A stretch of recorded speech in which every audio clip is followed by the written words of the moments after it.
চলিত ট্রেনে leader labour pain উঠল, অথচ তার বাচ্চা প্রসবের ডেটের এখনো 17 দিন বাকি। সে ব্যথায় কুকড়ে রোদ্দুর হিমের হাঁটু চেপে বলল, হিম, যত দ্রুত সম্ভব ডাক্তার নিয়ে আসো, আমি মরে যাচ্ছি। লিডার এক হাত তার শাশুড়ি মা ধরে আছে, খসে পড়া আর এক হাত তার শ্বশুরমশাই ধরল। রোদ্দুর তাদের ফ্রন্ট সিটে বসেছিল। সে বসা থেকে দাঁড়িয়ে পড়ল, চিন্তিত কণ্ঠে বলল, চলন্ত ট্রেনে ডক্টর পাবো কোথায় ভাবি? আবার গাইনি বিশেষজ্ঞ লাগবে? তুমি তো বিপদে ফেলে দিলে ভাবি। শুধু বিপদ না, যাকে বলে মহাবিপদ। মহাসাগর, মহাবিশ্ব, মহাসচিব যেমন, তেমনি মহাবিপদ। রোদ্দুরের একমাত্র জননী হাসিরা বেগম মুখ থমথমে করে বললেন, অযথা পেশাল পারবি না হিম, ডাক্তার ধরে নিয়ে আয় তো। কত করে বললাম আমাকে প্রাইভেট মেডিকেলে ডাক্তারি পড়াও, শুনলে না তো? এখন এই ক্রিটিক্যাল মোমেন্টে দেখিয়ে দিতাম রোদ্দুর হিমের খেল। রোদ্দুরের বাবা উসমান আলী অনবরত দোয়া দরুদ পড়ে লিডার মাথায় ফু দিচ্ছেন, কিন্তু তাতে তেমন কাজ হচ্ছে না। লিডার অবস্থা ক্রমেই খারাপ হচ্ছে। উসমান আলী তৃতীয়বারের মতো লিডার মাথায় আল্লাহর কালাম পড়া ফু দিয়ে সামান্য থুতু ছিটালেন। তারপর রোদ্দুরের দিকে ভয়ানক চোখ করে গম্ভীর কণ্ঠে বললেন, বেকুব, আমার চোখের সামনে থেকে দূর হ, তোর মুখ দেখতে চাই না। তোমাদের এই মহাবিপদে রেখে আমি কোথায় যাব বাবা? আমার যে মহাহৃদয়, তুমি বরং আমার মুখ দেখতে না চাইলে আমার মুখের দিকে তাকিও না, সিম্পল। উসমান আলী বাজখাই গলায় বললেন, আর 2 মিনিট যদি সামনে খাম্বার মতো দাঁড়িয়ে থাকিস, তাহলে তোকে চলন্ত ট্রেন থেকে ফেলে দিব। ধাক্কা দিয়ে ফেলে দিতে না পারলে আমি বাকি জীবনটা ছাগলের মতো ম্যামে করে কাটানোর শপথ করলাম। আমি হলাম ওয়ান ওয়ার্ল্ড ম্যান। অবস্থা বেগতিক দেখে হাজিরা বেগমের কপাল কুঁচকে গেল। তিনি কঠোর গলায় বললেন, হিম, তুই এক্ষুনি কেবিনের বাইরে যা, সারা ট্রেন খুঁজে নে, দেখ কোনো ডাক্তার পাস কিনা। লীরা ব্যথায় কুকড়ে উঠছে বারবার, অস্পষ্টভাবে কিছু একটা বলছে। দেখেই বোঝা যাচ্ছে কি পরিমাণ কষ্ট হচ্ছে। রোদ্দুর দুঃখিত মনে 3 বার বলল, আহারে আহারে আহারে। তারপর সান্ত্বনার সুরে বলল, সন্তান জন্ম দেওয়া কি কষ্টকর কাজ ভাবি? ভাগ্যিস মেয়ে হয়ে জন্ম হয়নি। তুমি টেনশন করো না, আমি ফু দিয়ে ডাক্তার সাথে নিয়ে আসছি। একটু কষ্ট করো আমার লক্ষ্মী ভাবি। সে ঝড়ের বেগে কেবিনের বাইরে এলো। বাইরে থেকে কেবিনের দরজা টেনে দিল। পাশাপাশি 2 সিটার প্রথম শ্রেণীর স্লিপিং বার্থ টিকিট সংগ্রহ করা ছিল। কথা ছিল একটাতে হাজিরা বেগম আর লীরা যাবে, আর একটাতে রোদ্দুর আর উসমান আলী যাবে। কিন্তু ট্রেন মাঝপথে আসার পর অনাকাঙ্ক্ষিতভাবে লীরার লেবার পেইন উঠে গেছে। রোদ্দুর পাশের কেবিনটাতে ঢুকলো। ফোনটা পকেট থেকে বের করে তার বড় ভাইকে ফোন করতে নিয়ে শেষ মুহূর্তে সিদ্ধান্ত পাল্টালো। এই অবস্থায় ভাই তো কিছু করতে পারবে না, একটা জিনিস বাদে, সেটা হলো টেনশন। সে ফোনটা ব্যাগের চিপায় রেখে কেবিন থেকে বের হলো। চলন্ত ট্রেনে প্রচুর ফোন চুরি হয়, আগে থেকে সাবধানতা অবলম্বন করা ভালো। ট্রেনের এক হাত করিডোর ধরে ওঠানামার দরজার কাছে এলো রোদ্দুর। এসি করা বগি হওয়ায় বেশি মানুষ নেই। বন্ধ দরজার কাছে 4 জন পুরুষ আর 2 জন বয়স্ক মহিলা উদাস ভঙ্গিতে বসে আছে। রোদ্দুরকে দেখে তারা একটু ঘাবড়ে গেল। তাদের ভয় মিশ্রিত চোখের দিকে চেয়ে রোদ্দুর প্রশ্রয়ের হাসি হাসল, কিন্তু কারো মুখভঙ্গির কোনরূপ বিকৃত ঘটল না, ফলে পরিবর্তন সাধিতও হল না। এদের ভাবভঙ্গি দেখে বোঝা যাচ্ছে কেউ পেশাদার ডাক্তার নয়। তবুও রোদ্দুর একবার জিজ্ঞেস করল, আপনাদের মধ্যে কেউ ডাক্তার আছে? আমার কাছের একজনের লেবার পেইন উঠেছে। লোকগুলো উত্তর দিল না, তবে ক্রমেই তাদের চোখে মুখে বিরক্তি ফুটে উঠেছে। হয়তো এটা লেবার পেইন কি সেটাই জানে না। রোদ্দুর আর সময় ব্যয় করল না, সামনে এগিয়ে গিয়ে পরবর্তী বগিতে জিজ্ঞেস করল, কিন্তু কোনো ডাক্তার খুঁজে পেল না। তার পরের বগিতে ভিড়ের জন্য ঢুকতে পারল না। সে উল্টে ঘুরে তাদের বগিতে এলো। অ্যানাউন্সমেন্ট রুমটা খুঁজে বের করতে হবে, সেখানে মাইক্রোস্পিকারে ঝরঝরে কণ্ঠে বলতে হবে, সম্মানিত যাত্রীবৃন্দ, খুবই দুঃখের সহিত জানানো যাচ্ছে যে আমাদের এই চলমান ট্রেনে একটা নারীর লেবার পেইন উঠেছে। তিনি প্রচণ্ড কষ্ট পাচ্ছেন। কোনো ডাক্তার যদি থেকে থাকেন তাহলে অতি সত্বর এসি বগির 13 নম্বর কেবিনে যোগাযোগ করুন। জানেনই তো যান বাঁচানো ফরজ, তাই দ্রুত যোগাযোগ করুন। এছাড়া আর উপায় নেই। কিন্তু সাদা পোশাকের কোনো অ্যাটেন্ডেন্ট চোখে পড়ছে না। তারা সাহায্য করতে পারত। রোদ্দুর চিন্তিত মুখে কেবিনের দিকে এগুলো। দরজা টেনে খোলার আগেই লীরা ভাবির চিৎকার ভেসে এলো। হাজিরা বেগম কান্না মিশ্রিত কণ্ঠে বলছেন, বৌমা, আর একটু সহ্য করো, আর 2টা স্টেশন পর ট্রেন থামবে, তখন ব্যবস্থা নিব। তার বাবা উসমান আলী থমথমে গলায় বললেন, হাজু, এক কাজ করি, ইমার্জেন্সি চেন টেনে ট্রেন থামিয়ে দিই, কি বলো? রোদ্দুরের বাবা তার মাকে আদর করে হাজু বলে ডাকে। হাজেরা থেকে হাজু। ক্লাস 7-এ থাকতে সে একবার মাকে হাজু বলেছিল। তার মা 13 ঘন্টা ভাত দেয়নি। কত বৈষম্য! মেনে নেওয়া চাই? আলবাত মেনে নেওয়া যায় না, কিন্তু সে ভালো ছেলে বলে মেনে নিয়েছে।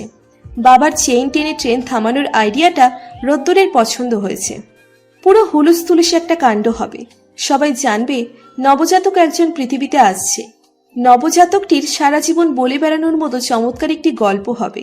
বুড়ো বয়সে নাতি নাতনিদের পাশে বসিয়ে বলবে, জানিস আমার জন্মের সময় কি হয়েছিল? ট্রেনের মধ্যে মাঝ জঙ্গলে মায়ের ব্যথা শুরু হলো। কোথাও ডাক্তার পাওয়া যাচ্ছিল না। আমার কাকু কি করলো জানিস? এমার্জেন্সি চেইন টেনে ট্রেন থামিয়ে দিল। বুঝলি, কাকু খুব সাহসী ছিলেন।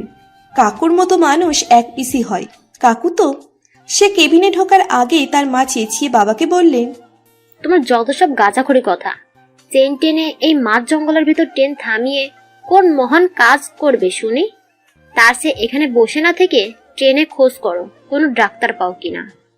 মায়ের কথা বাবা কখনো অগ্রাহ্য করে না।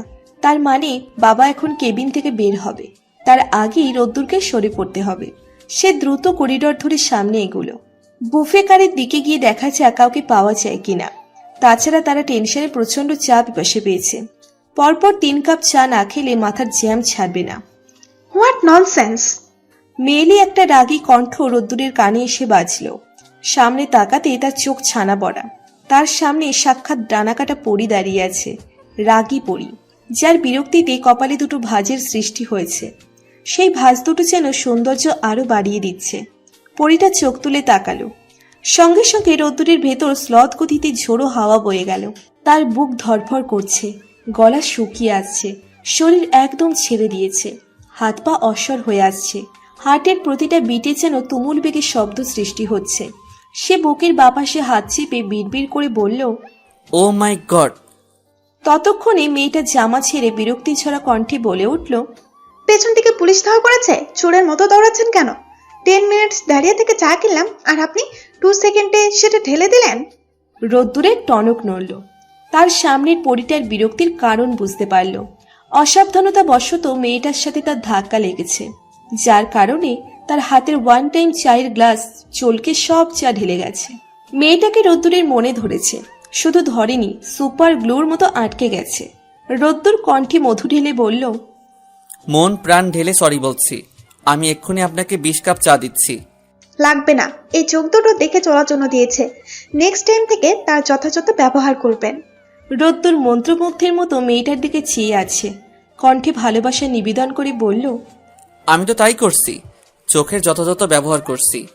মেয়েটার চোখের দৃষ্টি শকুনের মতো তীক্ষ্ণ হলো। এক পলক রোদ্দুরের পা থেকে মাথা পর্যন্ত পরক করে বিড়বিড় করে বলল, সাইকো। মেয়েটা চলে যেতে উদ্যত হতেই রোদ্দুরের মনে পড়ল মেয়েটার নাম তো জানা হলো না। ম্যারিড কিনা সেটাও জানতে হবে। সরাসরি জিজ্ঞেস করবে? নিশ্চিত বলবে না। সে হঠাৎ একগাল হেসে বলল, আরে ম্যাডাম, আপনাকে স্যার ডাকছে। রোদ্দুর স্পষ্ট বুঝতে পারছে মেয়েটার ভ্রু যুগল কুঁচকে যাচ্ছে। সে কুচকানো চোখে মুখে বলল, কোন স্যার? হ্যাঁ হ্যাঁ হ্যাঁ, আপনার হাজবেন্ড। ওদিকে দাঁড়িয়ে দেখলাম, আমাকে বলল আপনাকে ডেকে দিতে। তাড়াহুড়ো করে আসতে ধাক্কা লেগে গেল। Sorry for that. আপনি আমার অ্যাটেনশন পাওয়ার চেষ্টা করছেন, সেটা বেশ বুঝতে পারছি। তার জন্য এত মিথ্যে বলতে হবে? ফর ইওর কাইন্ড ইনফরমেশন, আমি আনম্যারিড। Good bye. মেয়েটা ঘুরে দাঁড়ানোর আগেই রোদ্দুর ঝটপট বলল, কিন্তু আমি তো মিথ্যে বলছি না madam. I am damn sure একটা টাক মাথার মোটাসোটা লোক আপনাকে ডাকছে। আপনার নাম বন্যা না? আপনার হাজবেন্ড আদর করে ব্যাং বলে ডাকে? পানিতে যার বসবাস। বন্যা আমাদের বাসার কাজের মেয়েটির নাম। 1988 সালের বন্যায় তার জন্ম বলে বন্যা নাম রেখেছে তার মা। আমার বাবা শর্ট ফর্মে তাকে বন বলে ডাকে। আমি ওহি, অজান্তা ওহি। আই উইশ আমাদের আর দেখা না হোক। রোদ্দুরকে পরম হেলাফেলা করে পাশ কাটিয়ে ওহি নামক মেয়েটা এগিয়ে গেল। রোদ্দুর এক দৃষ্টিতে সেদিকে চেয়ে রয়েছে। সে মুচকি হেসে মনে মনে বলল, অজান্তা আমার বোকা পড়ি। শুধু আই কেন, চোখ, নাক, কান, যকৃত, ফুসফুস, হার্ট সব উইশ করবে। যে আমাদের আবার দেখা হবে? ওহি রোবটের মতো মেপে মেপে পা ফেলে সামনে এগিয়ে যাচ্ছে। কিছু দূর এগিয়ে যেতে রোদ্দুরের মস্তিষ্ক খোলসা হলো। ওহি নামক মেয়েটার গায়ে তো সাদা অ্যাপ্রন, তার মানে নিশ্চিত ডাক্তার। ধুর, ভাবির কথা বেমালুম ভুলে গেছে। সে এক দৌড়ে ওহির কাছে গিয়ে সাদা অ্যাপ্রনের নিচের অংশ টেনে ধরল। হড়বড় করে বলল, ডক্টর, মিস অজান্তা ওহি, আমার লেবার পেইন উঠেছে, প্লিজ বাঁচান ডক্টর। ওহি বিস্ফোরিত নয়নে রোদ্দুরের পেটের দিকে তাকালো। চোখ সরিয়ে অ্যাপ্রনের নিচের অংশ হাত থেকে একটানে ছাড়িয়ে নিল। বিস্ময়ের মাখা গলায় বলে উঠল, কি উঠেছে? লেবার পেইন ডক্টর, প্লিজ একটু হেল্প করুন। লেবার পেন কখন ওঠে জানেন? রোদ্দুর কয়েক সেকেন্ড স্থির দৃষ্টি নিক্ষেপ করল। পরক্ষণে দুহাতে নিচের পরনের মেরুন রঙের শার্টটার কলার উঁচু করল। গোটানো হাতায় আরেকবার ছুঁয়ে দিল। ডান হাতে মাথার পরিপাটি চুলগুলো আর একবার ব্রাশ করে বলল, অজান্তা, আপনি কিন্তু আমায় আন্ডার এস্টিমেট করছেন। আমি কে সে বিষয়ে আপনার কোনো আইডিয়া আছে আপনার? না, নেই। আমি হলাম এই পৃথিবীর সবচেয়ে হার্ড সাবজেক্ট। আমাকে ধারণ করা এত সহজ নয়। সূত্রের সহজ ও বিকল্প পদ্ধতি অনুসিদ্ধান্তের মতো আমার একটা সহজ রূপ আছে। সেটা হলো আমি একজন সফল সফটওয়্যার ইঞ্জিনিয়ার। চুয়েট থেকে 3rd ডিভিশনে পাশ করেছি। এই রোদ্দুর হিমের কাজ পছন্দ না বলে কোনো জব করছি না। রোদ্দুর হিম, রাইট? লেবার পেন কখন ওঠে বলেন? আমি জানি না, জানতে চাই। হ্যাঁ, ডেলিভারি পেইন। ওহি নিজের মুখে হাত রাখল। স্বাভাবিক কণ্ঠে বলল, তাহলে কোন চুক্তিতে বলছেন আপনার লেবার পেন উঠেছে? আপনি মা হতে চলেছেন? রোদ্দুর অবাক কণ্ঠে বলল, মিস অজান্তা ওহি, আপনি কি মানসিকভাবে সুস্থ? আমার তো মনে হচ্ছে না। আমি মা হব কেন? বিয়েই তো করিনি। তাছাড়া বিয়ে করলে বড় জোর বাবা হব। মা তো হবে আপনার মতো কোনো নারী। তাহলে বললেন যে আপনার লেবার পেন উঠেছে? নাউজুবিল্লাহ, আমি তো বললাম আমার ভাবির লেবার পেইন উঠেছে। আপনি ভুল শুনেছেন। তাই বলে এতটা ভুল? আচ্ছা, বাদ দিলাম। আপনি প্লিজ এবার আমার সাথে আসুন। ওহি সন্দেহের দৃষ্টিতে রোদ্দুরের দিকে তাকালো। ছেলেটাকে স্বাভাবিক বলে মনে হচ্ছে না। চালচলন, কথাবার্তা ভয়ানক সন্দেহজনক। সে আর মাথা ঘামালো না। রোদ্দুরকে সম্পূর্ণ ইগনোর করে সামনে এগিয়ে যেতে রোদ্দুর আবার সাদা অ্যাপ্রনের নিচের অংশ টেনে ধরল। ওহি বিরক্তি নিয়ে বলল, আপনি তো ভারী অসভ্য, টানাটানি করছেন কেন? ছাড়ুন বলছি। রোদ্দুর চোখে মুখে অসহায়ত্ব ফুটিয়ে বলল, ভাবির অবস্থা ক্রমেই খারাপ হয়ে যাচ্ছে। আমার একটিমাত্র ভাইয়ের এই একটিমাত্র বউ। আপনি প্লিজ আসুন। এই একটু দূরে 13 নম্বর কেবিনে পেশেন্ট। আমি আপনার কথা বিশ্বাস করি না। আপনি একটা কিন্তু পার, অর্থাৎ পাট। বুঝতে পেরেছেন? আমি সত্যি বলছি ডক্টর, এবার কিন্তু আপনাকে জোর করে নিয়ে যাব। ওহি বিস্ময়ে কিংকর্তব্য বিমূঢ় হয়ে গেল। সে না গেলে তুলে নিয়ে যাবে? এই ভরা ট্রেনে আনুমানিক 700 যাত্রীদের মাঝে থেকে তাকে জোরপূর্বক তুলে নিয়ে যাওয়ার হুমকি দিচ্ছে। সে এক ঝটকায় অ্যাপ্রন টেনে ঘুরে দাঁড়ালো। রোদ্দুর লম্বা একটা দম নিল, থুতু ছিটিয়ে বুকে ফু দিল। সে এখন সাংঘাতিক একটা কর্ম করবে, খুবই সাংঘাতিক। ট্রেনের লম্বা করিডোরের দুই পাশে সে নজর বোলালো, কাউকে চোখে পড়ছে না। অতঃপর সে দ্রুত কয়েক পা এগিয়ে গিয়ে হ্যাচকা টানে ওহিকে নিজের দিকে ঘোরালো। ওহির বিস্ময় মিশ্রিত মুখের দিকে না তাকিয়ে এক ঝটকায় তাকে কোলে তুলে নিল। তারপর দিল ভো দৌড়। মনে মনে উল্টো কাউন্ট শুরু করলো। তার হিসেব মতে মেয়েটার বিস্ময় ভাব কাটতে 10 থেকে 12 সেকেন্ড লাগবে। তারপর সে চিৎকার করবে। তার চিৎকার করার আগে লীরা ভাবির কেবিনে পৌঁছতে হবে। কেবিনে পেশেন্ট দেখে এই মেয়ের সব ভুল ভেঙে যাবে। সে মনে মনে কাউন্টডাউন শুরু করলো। 8, 7, 6, 5, 4, 3, 2। কেবিনের দরজা খোলার আগে ঠাস করে রোদ্দুরের গালে চড় পড়ল। থাপ্পড় খেয়ে ভয়ানক চমকে উঠল সে। বিস্ফোরিত নয়নে তার দুহাতের মাঝে শায়িত অবস্থায় থাকা ওহির দিকে তাকালো। ওহির চোখ দিয়ে আগুনের হলকা বের হচ্ছে, যার একটুখানি আছে রোদ্দুরের ভেতরটা পুড়ে ছারখার হয়ে গেল। নিজেকে সামলে ছাড়া ছাড়া ভাবে বলল, অজান্তা, আপনি আমার কোলে উঠে থাপ্পড় মারলেন? তাছাড়া কি করব? বাবু বলে গলা জড়িয়ে ধরবো? এক্ষুনি নিচে নামান বলছি। নেহায়েত আমার হাত দুটো বন্দি বলে বেঁচে গেলেন, না হলে আপনার গালেও দুটো পড়তো। থাপ্পড় নয়, চুমু। বলে রোদ্দুর অপেক্ষা করল না। হাত দুটো ঢিলে করে ছেড়ে দিতে ওহি ভয়ার্ত চেহারায় গলা জড়িয়ে ধরল। শেষ মুহূর্তে রোদ্দুর ধরে ফেলল। তার ঠোঁটের কোণে লেগে থাকা হাসিটুকু সারা মুখে বিস্তৃত হলো। সে এক পায়ে কেবিনের দরজা ঠেলে ভিতরে ঢুকল। ওহিকে নামিয়ে দিয়ে এক নিঃশ্বাসে বলল, মা, ভাবি, ডক্টর নিয়ে এসেছি। আমি বাইরে অপেক্ষা করছি, কিছু লাগলে অবশ্যই জানাবে। রোদ্দুর দ্রুত বাইরে বের হয়ে দরজা টেনে লাগিয়ে দিল। দরজার সাথে পিঠ লাগাতে তার হাত পা নিস্তেজ হয়ে আসলো। সে বুকে হাত চেপে পা টান টান করে ফ্লোরে বসে পড়ল। চোখ বন্ধ করে দীর্ঘ সময় নিয়ে ফুসফুস ভরে শ্বাস নিল। মেয়েটাকে কোলে তোলার পর থেকেই তার দম বন্ধ হয়ে আসছিল। কি এক অসহ্যকর ছোঁয়া, দম বন্ধ করা অনুভূতি। মেয়েটাকে ছুঁয়ে দেওয়ার পরও সে যে বেঁচে আছে এই অনেক। আপনি কি অসুস্থ? রোদ্দুর মাথা তুলে তাকিয়ে দেখল সাদা পোশাকের অ্যাটেন্ডেন্ট। বাম হাতে একটা নোটপ্যাড, ডান হাতে কালো কলম। কলমের হেড নেই। সে ছন্নছাড়া দৃষ্টি মেলে বলল, আমাকে কি দেখে অসুস্থ মনে হচ্ছে ব্রাদার? এভাবে পা সরিয়ে বসে আছেন কেন? এখানে বসে থাকা যাবে না, এগুলো নিয়ম বহির্ভূত, স্পেশাল কেবিন এগুলো, সরে যান। রোদ্দুর উঠে দাঁড়ালো। অ্যাটেন্ডেন্টের দিকে চেয়ে বলল, ব্রাদার, এই দুটো কেবিনে আমি পরিবার নিয়ে যাচ্ছি। তাহলে বাইরে কেন এভাবে? লোকটার দৃষ্টি সরু হচ্ছে। রোদ্দুর হেলাফেলা করে কিছু বলার চেষ্টা করতে কেবিনের দরজা একটুখানি খুলে গেল। ভেতরে ওহির ভয়ার্ত মুখ দেখা গেল। সে ফ্যাসফেসে গলায় বলল, মিস্টার রোদ্দুর, এই বরাবর যান, গিয়ে 19 নম্বর কেবিনে নক করুন। মধ্যবয়স্ক এক লোক বের হবে, আমার বাবা উনি। ওনাকে গিয়ে বলুন যে আমার ডাক্তারি ব্যাগটা এক্ষুনি দরকার। দিতে নিমরাজি হলে বাবাকে সাথে করে নিয়ে আসবেন, দ্রুত যান। রোদ্দুর মাথা নেড়ে ছুট লাগালো। ওহি অ্যাটেন্ডেন্টের দিকে চেয়ে গম্ভীর কণ্ঠে বলল, একটা ঘটনা ঘটে গেছে। এই কেবিনে একজন অন্তঃসত্ত্বা মেয়ে যাচ্ছিল। আকস্মিকভাবে তার ডেলিভারি পেন উঠেছে। রোগীর পানি ভাঙা শুরু হয়ে গেছে। মিনিট 20 মধ্যে বাচ্চা হবে। আপনি কি এই রুমের এসিটা বন্ধ করে দিতে পারবেন? অ্যাটেন্ডেন্ট মাথা চুলকে বলল, ম্যাডাম, এটা সরকারি ট্রেন, কোনো জিনিসের ইয়াত্তা নেই। ট্রেনের বেশ কিছু কেবিনের রিমোট কন্ট্রোল নেই, অটো চলে, তবুও আমি ব্যবস্থা করছি। লোকটা চলে যেতে ওহি দরজা আটকে দিল। সে এগিয়ে গিয়ে লীরা নামক মেয়েটাকে ফ্লোরে আধশোয়া করে রাখল। ডেলিভারিতে তেমন জটিলতা দেখা যাচ্ছে না, তবুও তার হাত পা কাঁপছে, গলা শুকিয়ে আসতে চাইছে। সে মনকে নিয়ন্ত্রণ করার চাবিকাঠি মস্তিষ্কে দিয়ে দিল। ঝরঝরে গলায় বলল, আন্টি, কিছু এক্সট্রা কাপড় বের করুন।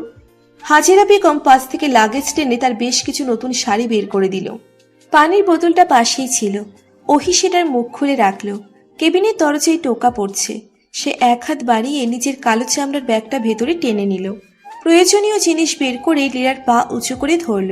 লীরার চোখ মুখ ব্যথায় নীল হয়ে গেছে। মুখ দিয়ে অস্ফুট শব্দ করছে, নিজেকে ভেঙে চুরে নতুন করে গড়ছে যেন। হঠাৎ এক আর্ত চিৎকার দিয়ে নিস্তেজ হয়ে গেল সে। প্লাসেন্টার সঙ্গে শিশুর সংযোগ বিচ্ছিন্ন হয়েছে। এখনো নিঃশ্বাস প্রশ্বাস নেওয়া শুরু হয়নি। ওহি শিশুটির পিঠে ছোট্ট একটা থাবা দিল। তৎক্ষণাৎ শিশুটি কাঁদতে শুরু করল। যেন তেন কান্না নয়, গগন বিদারী চিৎকার। তার ফুসফুস সচল হয়েছে। মারাত্মক সুন্দর পৃথিবীতে সে প্রবেশ করল। কত না বিস্ময় তার চোখে। খুশিতেই ওহির চোখ ভিজে উঠল। তার ইন্টার্ন সহ 1.5 বছরের ডাক্তারি জীবনে এত খুশি কোনোদিন হয়নি। অপার আনন্দ নিয়ে সে শিশুটিকে বলল, অনেত্র সৌন্দর্যের এই পৃথিবীতে তোমায় স্বাগতম লিটন অ্যাঞ্জেল, ওয়েলকাম। ওসমান আলী বেকায়দায় পড়েছে। এই মুহূর্তে তাকে পৃথিবীর সবচেয়ে অসহায় মনে হচ্ছে। ভেতরে ভেতরে ছটফটের চরম পর্যায়ে পৌঁছে গেছেন তিনি, কিন্তু কিছু করতে পারছেন না। চোখের সামনে যেন সর্ষে ফুল দেখছেন। তিনি ঝপ করে বুফে কারের বেঞ্চে বসে পড়লেন। তার মূলত দুটো সমস্যা দেখা দিয়েছে। প্রথম সমস্যা হলো অজু করার পানি পাচ্ছেন না। লীরার একটা ফুটফুটে মেয়ে হয়েছে, লীরাও সুস্থ আছে। সেই উপলক্ষে তিনি শুকরানার নামাজ আদায় করবেন, অথচ অজুর পানি মিলছে না। দুপুরের দিকে বিমানবন্দর স্টেশন থেকে অজু করে তিনি ট্রেনে উঠেছিলেন। তাদের উদ্দেশ্য খুলনা। পথের মধ্যে তিনি অজুর কথা ভুলে রোদ্দুরকে মনে মনে বিশ্রী ভাষায় গালি দিয়েছেন। গালি দেওয়ার পরও অজু থাকার কথা না। দ্বিতীয় সমস্যা হলো ট্রেন চলছে এলোমেলো গতিতে, স্বল্প পদক্ষেপ অনুসরণ করে, কখনো উত্তর দিকে তো কখনো দক্ষিণ দিকে। একটু পরপর বাঘ ঘুরছে। এখন তার মনে খটকা লাগছে কোন দিক হয়ে নামাজ আদায় করবে। মনে মনে নিজেকেও জঘন্য একটা গালি দিলেন তিনি। এই বিষয়ে আগে থেকে হাদিস জেনে রাখা উচিত ছিল, অথবা মসজিদের বড় ইমামের থেকে জেনে স্মরণে রাখা উচিত ছিল। এত বড় উচিত কাজ না করার জন্য নিজেকে ঠাস করে থাপ্পড় মারতে ইচ্ছে করছে তার। আরে উসমান আলী যে, চা খাচ্ছেন নাকি? ওসমান আলী চোখ তুলে তাকিয়ে দেখলেন তার চেয়ে একটু বয়স্ক একটা লোক কিছুটা কুঁজো হয়ে দাঁড়িয়ে আছে। লোকটির মুখ হাসি হাসি, মাথার সম্পূর্ণ চুল সাদা, গায়ে ধবধবে সাদা পাজামা পাঞ্জাবি। তাকে অনেকটা মুনি ঋষিদের মতো লাগছে। এই লোকটিকে তিনি চেনেন, লীরা মায়ের চিকিৎসা করা সেই ডাক্তার মেয়েটির বাবা জনাব লুৎফর রহমান ইনি। তিনি মুখে জোরপূর্বক হাসি টেনে বললেন, চা আমি পছন্দ করি না, বসে বসে আরাম করছি। লুৎফর রহমান এসে ওসমান আলীর পাশে বসলেন। এক কাপ চা হাতে নিয়ে বললেন, আপনাকে দেখে তো মনে হচ্ছে না বসে থেকে আরাম পাচ্ছেন ভাই সাহেব। তা ঠিক বলছেন, আরাম পাচ্ছি না। লুডো খেলবেন? ওসমান আলী ভয়াবহভাবে চমকে উঠলেন। অভ্যাসবশত মাথাটা টুপিতে হাত ছুঁয়ে দেখলেন ঠিক আছে কিনা। কি সর্বনেশে কথাবার্তা! তিনি গলার স্বর চেঁচিয়ে বললেন, কি খেলবো? লুডো। আপনাদের গন্তব্য খুলনা, আমাদেরও। খুলনা পৌঁছাতে এখনো অনেক সময় লাগবে। চলুন, সময় কাটানোর জন্য কয়েকদিন লুডো খেলি। আপনি চলন্ত ট্রেনে লুডো কোথায় পেলেন? লুৎফর রহমান চায়ের কাপে পর পর কয়েক চুমুক দিলেন। মুখ দিয়ে সুখানুভূতির শব্দ করে বললেন, আমার মেয়ে ওই কাজ, যে কোনো জার্নিতে সে লুডো নিয়ে যাবে এবং বাপ মেয়ে সমস্ত পথে কয়েক দফা লুডো খেলা তার অভ্যাস। তা খেলবেন ভাই সাহেব? ওসমান আলী উত্তর দিলেন না। তার গা ম্যাচ ম্যাচ করছে। পাশের এই বুড়োটাকে অসহ্য লাগছে। একে অবশ্য বুড়ো বলা চলে না, কারণ সে নিজেও বুড়ো হয়ে যাচ্ছেন। ফোটো বেলুনের মতো একের পর এক বছরগুলো চুপসে যাচ্ছে। পাশের ভদ্রলোককে বুড়ো বলার জন্য তিনি মনে মনেই তওবা কাটলেন। রোদ্দুর গভীর আগ্রহ নিয়ে ধারালো কিছু খুঁজছে। এই মুহূর্তে ছুরি টাইপের ধারালো কিছু তার খুবই প্রয়োজন। তবে মানুষ খুন বা কাউকে আঘাত করার জন্য নয়, নিজেকে আঘাত করার জন্য। ডক্টর অজান্তা ওহিতাকে একদমই পাত্তা দিচ্ছেন না। তার থেকে পাত্তা আদায় করার জন্য এই মুহূর্তে তার নিজেকে একটু রক্তাক্ত করা প্রয়োজন। নিজের ব্যাগটা সে উল্টে পাল্টে ফেলল। ধারালো কিছু চোখে পড়ল না। ভীষণ মর্মাহত হলো সে। কিছুক্ষণ ইতিউতি করতে ব্যাগের ছোট্ট চেনে থাকা রেজারের দিকে তার নজর পড়ল। খুশি মনে সেটা হাতে নিয়ে ডান হাতের শাহাদাত আঙুলের ডগার কাছে নিল। সঙ্গে সঙ্গে তার বুকের ভেতর ছ্যাদ করে উঠল। এভাবে ভালো ত্বক কেটে ফেলবে? সে তো ব্যথা একদম সহ্য করতে পারে না। কি মুশকিল! কিন্তু ওহির পাত্তা তার চাই চাই। চোখ বন্ধ করে সে আঙুলের ডগায় একটা টান দিল। অতঃপর রেজারটা ঢিল দিয়ে ফেলে রেখে ওহির কেবিনের দিকে ছুট লাগালেন।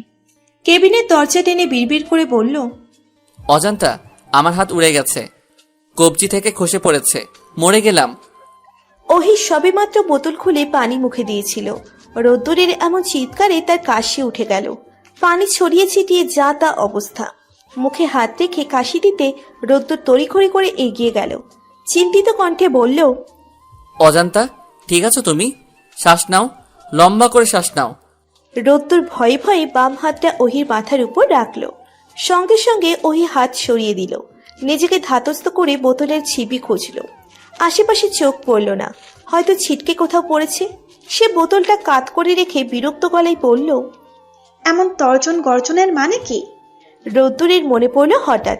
সে সঙ্গে সঙ্গে চোখ বন্ধ করে বলল, ডক্টর, আমার ডান হাতের আঙ্গুল কেটে গেছে, রক্তে পুরো পৃথিবী ভেসে গেল, প্লিজ কিছু একটা করুন। ওহির কপাল কুঁচকে গেল। রোদ্দুর ডান হাত বাড়িয়ে সামনে দাঁড়িয়ে আছে। তার দু চোখ বন্ধ, মুখে ভয়ের ছাপ স্পষ্ট। ওহি মুখ থেকে চোখ সরিয়ে হাতের দিকে তাকালো। সবগুলো আঙুল অক্ষত মনে হচ্ছে। রক্ত তো দূরের কথা, কাটা ছেঁড়ার চিহ্ন পর্যন্ত চোখে পড়ছে না। সে আর এক নজর গভীর দৃষ্টি নিক্ষেপ করে বলল, আপনার রক্তে পুরো পৃথিবী ভেসে যাচ্ছে, অথচ আমি ভাসছি না কেন? এক ফোঁটা রক্ত তো চোখে পড়ছে না। সে কি, প্রচন্ড জ্বালাপোড়া করছে, শাহাদাত আঙুলের অস্তিত্ব টের পাচ্ছি না। ওটা কি ছিঁড়ে পড়ে গেছে অজান্তা? জি না, আঙুল আঙুলের জায়গাতেই আছে। আপনি এবার আসতে পারেন। রোদ্দুর আশাহত গলায় চোখ খুলল। সন্দেহ নিয়ে আঙুলটা চোখের সামনে নিল। সত্যি তো, ব্লাড বের হচ্ছে না, একটুখানি কেটে সাদা ত্বক বের হয়েছে শুধু। রক্তনালী পর্যন্ত পৌঁছয়নি। সে মনে মনে নিজেকে জঘন্য একটা গালি দিল। সত্যি বেকুব সে। সামান্য হাত ঠিক মতো কাটতে পারল না। সে বিড়বিড় করে বলল, ছি, রোদ্দুর হিম, সেই মনীয়। ওহির অগোচরে সে চোখ বন্ধ করে হাতের আঙুলে দিল চাপ। সে এখন টিপে রক্ত বের করবে। একটু পর হাতটা পরক করে রক্তের অস্তিত্ব দেখেই ধপ করে ওহির পাশে বসে পড়ল। হাতটা ওহির দিকে দিয়ে বলল, অজান্তা, এই দেখো কতখানি কেটে গেছে। তুমি এত নিষ্ঠুর কেন? এই ক্ষতটুকু সারতে কমসে কম 1 বছর সময় লাগবে। এই 1 বছর আমার আঙুলের দায়িত্ব কে নিবে? তুমি তুমি এর চিকিৎসা করবে। আপনি আমাকে তুমি তুমি করে কেন বলছেন মিস্টার রোদ্দুর হিম? রোদ্দুর কোনো কথা খুঁজে পেল না। ওহি দরজার দিকে তাকালো, দরজা খোলা, রুমের এসি বন্ধ। মোখলেসুর রহমান নামের এই অ্যাটেন্ডেন্টটা 13 নম্বর কেবিনের এসি বন্ধ করতে গিয়ে সমস্ত ট্রেনের স্পেশাল কেবিনগুলোর এসি বন্ধ করে দিয়েছে। এতক্ষণ শীতের জন্য কেবিনে থাকা যাচ্ছিল না, যার দরুন শীত নিবারণের জন্য সে এতক্ষণ অ্যাপ্রন পরেছিল। এখন আবার গরমে থাকা যাচ্ছে না। অ্যাপ্রনটা গায়ে থেকে খুলতে নিতে রোদ্দুরকে দেখে থেমে গেল ওহি।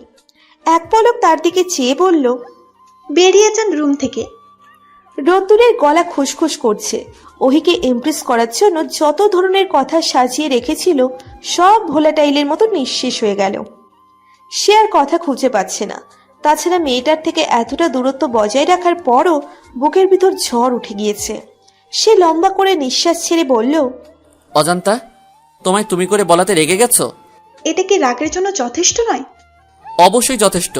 অতিরিক্ত তুচ্ছ কারণে তোমার রেগে যাওয়ার অধিকার আছে, কিন্তু একটু শোনো, তোমায় মাই ডিয়ার টাইপ ভাবি, সেজন্য তুমি করে বললাম। তুমিও আমায় তুমি করে বলতে পারো।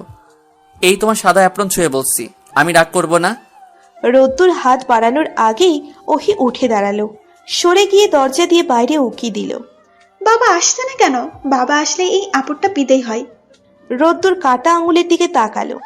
আঙুলটার জন্য তার ভীষণ মায়া হচ্ছে। এত ত্যাগ স্বীকার করার পরও আত্মা পেল না। আহারে, আঙুল কেটেছে কিভাবে? আচমকা ওহির প্রশ্নে ঘাবড়ে গেল রোদ্দুর। ওহির দৃষ্টি কেবিনের বাইরের করিডোরে। রোদ্দুর আগ্রহ নিয়ে ওহির দিকে চেয়ে বলল, রেজারে কেটে গেছে, ইনফেকশন হতে পারে, কিছু একটা দাও না। আঙুলে কি দাড়ি গজিয়েছিল? রেজারে কাটবে কিভাবে? রোদ্দুর উত্তর দিতে পারল না। কি মুশকিল, মেয়েটা তো তার থেকে এক ধাপ উপরে। কি করে একের পর এক কথার প্যাচে ফেলাচ্ছে। ওহি দরজা থেকে সরে এসে নিজের ব্যাগ খুলল। তুলোতে একটু অ্যান্টিসেপটিক লাগিয়ে সামনে ধরল।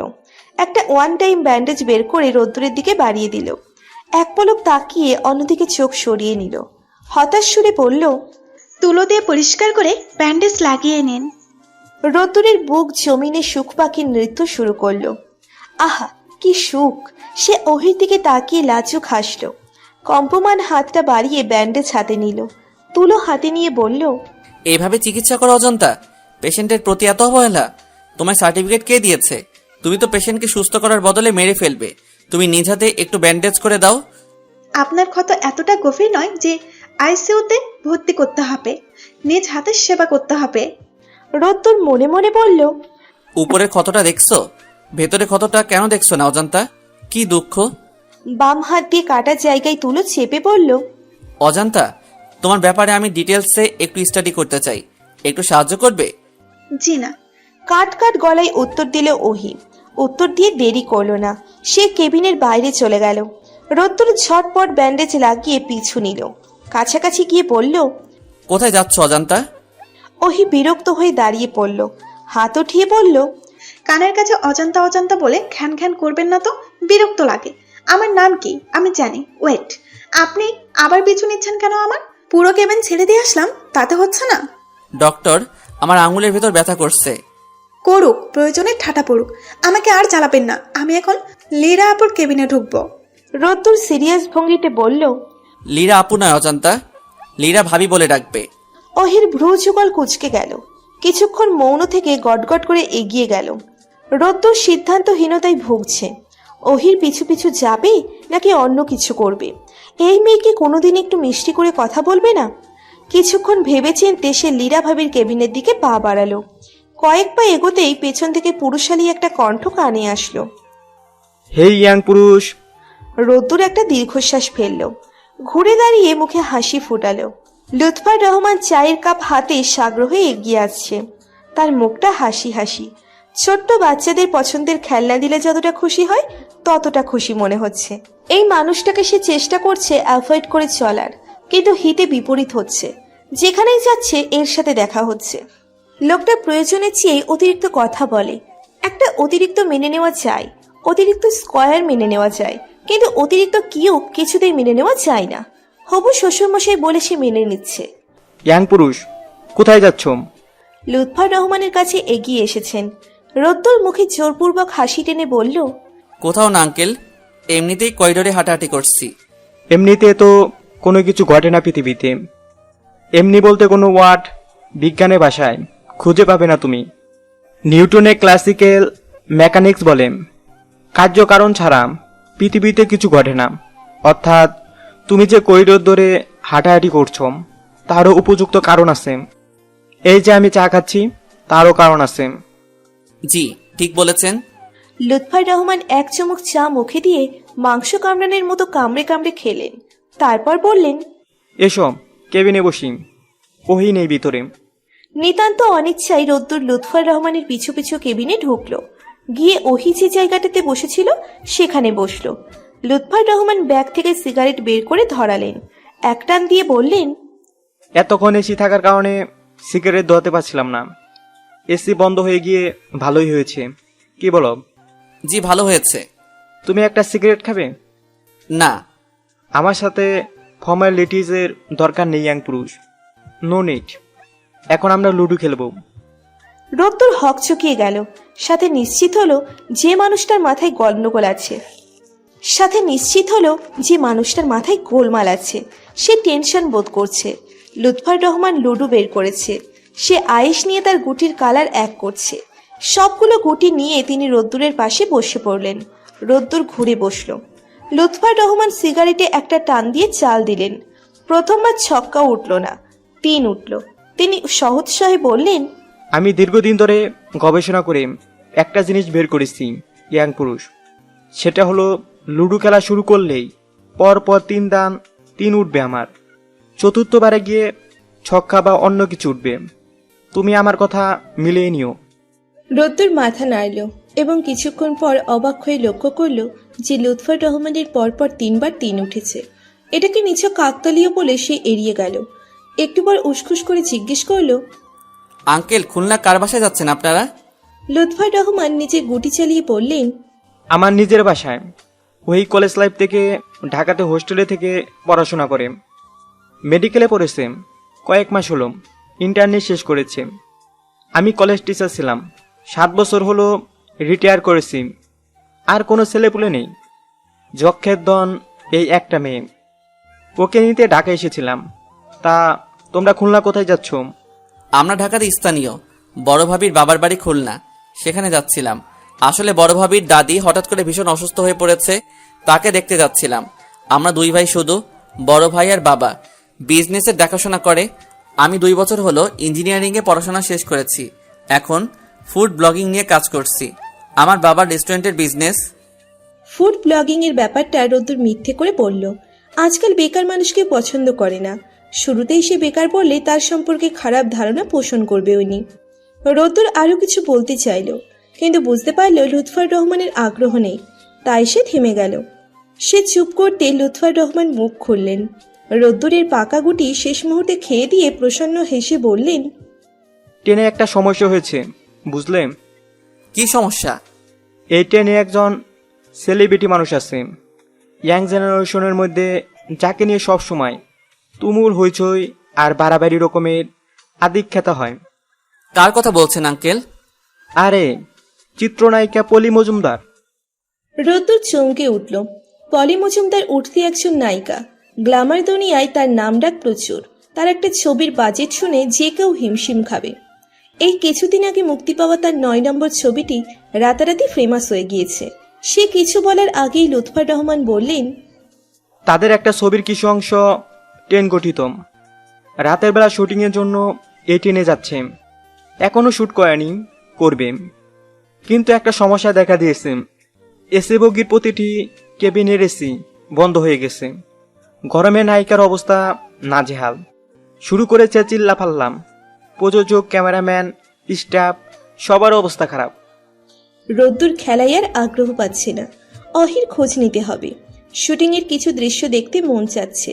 সে এলোমেলোভাবে খেলে গেল। কিছুক্ষণের মধ্যেই জয় হলো লুৎফর রহমানের। লুৎফর রহমান মন খুলে হাসছে।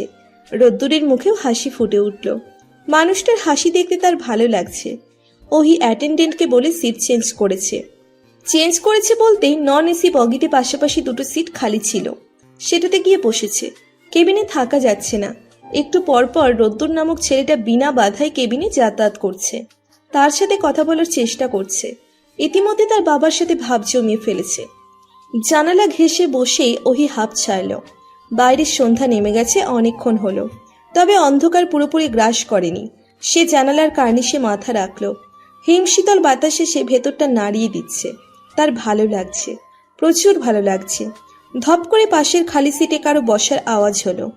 ওহি বিরক্ত নিয়ে তাকাতে চমকে গেল। রোদ্দুর এসে বসেছে। তাকে এত ভিড়ের মধ্যে খুঁজে বের করলো কি করে? তাকে আরেক দফা অবাক করে ঝর্ণার মতো বিরামহীন ধারায় বলল, অজান্তা আমি তো সেলিব্রিটি হয়ে যাব। ফিল্ম ইন্ডাস্ট্রিতে অভিনয় করার সুযোগ পেয়েছি, আমায় এখন টিভিতে দেখাবে। মানে? আজ রাত 9টায় সামনের স্টেশনে ট্রেন থামবে, সেখানে ছবি শুটিং হবে। নায়িকা হলো পলি মজুমদার, সেখানে একটা অংশে আমি অভিনয় করব। ডিরেক্টর আমার আগ্রহ দেখে খুশি হয়েছেন। প্রথমে তিনি আমাকে ছোট্ট একটা রোল দিয়েছিল, নায়কের পাশ দিয়ে হেঁটে যাওয়া।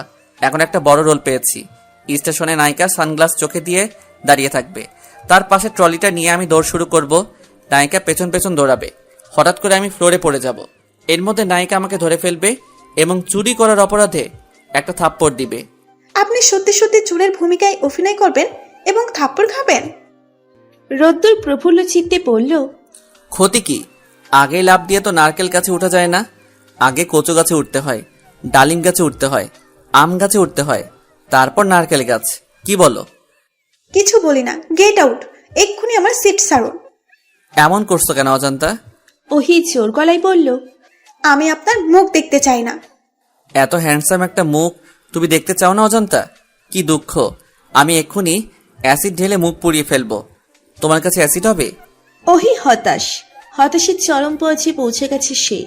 এই ছেলের পিছু ছাড়াতে চাইলে টোটালি ইগনোর করতে হবে। সে আর কথা বাড়ালো না, চুপ করে সিটে মাথা এলিয়ে চোখ বন্ধ করল। ওহির এমন চুপ হয়ে যাওয়াতে রোদ্দুর চমকিত হলো। সে বেশ আয়েশ নিয়ে ওহির দিকে ঘুরে বসল। গালে হাত রেখে খুঁটিয়ে খুঁটিয়ে ওহির মুখের দিকে চেয়ে রইল। কিছুক্ষণ পর ওহি বিরক্তি নিয়ে এক চোখ খুলল। উদ্দেশ্য রোদ্দুরের কর্মকাণ্ড পরখ করা। চোখ খুলতেই বুকের ভিতর ধুক করে উঠল। রোদ্দুর অনেকটা কাছে চলে এসেছে তার। রোদ্দুরকে এভাবে ঘোর লাগা দৃষ্টিতে তাকিয়ে থাকতে দেখে অস্বস্তিতে ভরে গেল। হিমশিম খেয়ে দু চোখ খুলল সে। রোদ্দুরের চোখ দুটোর সাথে চোখ পড়তে তার ভিতরে কেমন একটা অজানা স্রোত বয়ে গেল। ভেতরে কিছু একটার পরিবর্তন হলো। সেই কিছু একটা যে কি তা বোঝার আগেই রোদ্দুরের কাঁধে ধাক্কা দিয়ে সরিয়ে দিল। তোতলানো স্বরে বলল, কি করছেন? রোদ্দুর যেন নিজের মাঝে ফিরল। আড়ামোড়া ভেঙে একটা লম্বা হাই তুলল। হেলাফেলা স্বরে বলল, কিছু করছিলাম নাকি? ওহি ভ্যাবাচাকা খেয়ে গেল। এলোমেলো দৃষ্টি তার রোদ্দুরের উপর থেকে সরিয়ে জানালা দিয়ে বাইরে নিক্ষেপ করল। মুখটা জানালার কার্নিশে রাখতেই মুখে অযাচিত হাসির বন্যা বয়ে গেল। তার হার্টবিট বেড়ে গেছে। বুকের 2 ইঞ্চি নিচে থাকা মন নামক বস্তুটার নরণচরণ টের পাচ্ছে। অবাক হয়ে লক্ষ্য করছে যে রোদ্দুর হিম নামক এই ঝামেলাটাকে তার ভালো লাগছে। তার পাগলামি ভালো লাগছে, খাপছাড়া কথা ভালো লাগছে, সব ভালো লাগছে। তার দীর্ঘ 26 বছরের জীবনে কোনো ছেলে ঘটিত বিষয় ঘটেনি।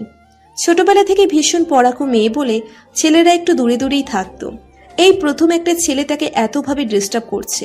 তার মনে হলো এরকম নিশুতি রাতে কারো কাঁধে মাথা চেপে কারো আঙুলের ভাঁজে আঙুল রেখে ট্রেন জার্নি করার জন্যে হলেও একটা নিজের মানুষ চাই, খুব আপন মানুষ চাই, হৃদয়ের খুব কাছে যার বসবাস হবে। পাশের সিট থেকে কোনো আওয়াজ আসছে না। রোদ্দুর কথা বলছে না কেন? ওহি আস্তে করে মাথা তুলে আর চোখে একবার তাকালো। দেখলো রোদ্দুর ঘুমিয়ে পড়েছে। ওড়নাটা ঠিকমতো গলায় জড়িয়ে ওহি সোজা হলো। এতটা সময় ধরে উপরে অনেক স্ট্রং থাকলেও ভেতরে ভেতরে লজ্জায় কুকড়ে যাচ্ছিল সে। ঠিকমতো রোদ্দুরের দিকে লজ্জায় তাকাতে পারেনি। সে সিটে মাথা রেখে রোদ্দুরের ঘুমন্ত মুখের দিকে অপলক চেয়ে রইল। ছেলেটা ঠিকই বলেছে, এমন হ্যান্ডসাম মুখের দিকে কেউ না তাকিয়ে থাকতে পারবে না। ফর্সা ত্বক, কুঞ্চিত ভ্রু যুগল, খাড়া নাক, পাতলা ঠোঁট, খোঁচা খোঁচা দাড়ি, গালের একপাশে টোল খাওয়া অনিন্দ সুন্দর মুখশ্রী। মাথার চুলগুলো এলোমেলো বাতাসে অগোছালো হয়ে আছে। পরনে মেরুন রঙের শার্টের উপর কালো ব্লেজার দেখা যাচ্ছে। ওহির হার্টবিট দ্বিগুণ বেড়ে গেল। না চাইতেই মন দরজায় ইচ্ছেটা করা নাড়ল। একবার রোদ্দুরের চুলগুলো ছুঁয়ে দেওয়ার ইচ্ছে তো একবার গালে হাত ছোঁয়ার ইচ্ছে। ইচ্ছেদের পাত্তা দিল না সে। দ্রুত চোখ সরিয়ে নিল। ঠোঁট কামড়ে সে হাসি থামানোর চেষ্টা করছে। মনের ভিতর নতুন অনুভূতির জোয়ার। সে জোয়ারে পালতোলা নৌকার মতো ভাসিয়ে নিয়ে যেতে চাইছে সদূরে, রোদ্দুর হিমের গন্তব্যে। ওহি আবার মুখ ঘুরিয়ে রোদ্দুরের দিকে তাকালো। কি অদ্ভুত মানুষের অনুভূতি!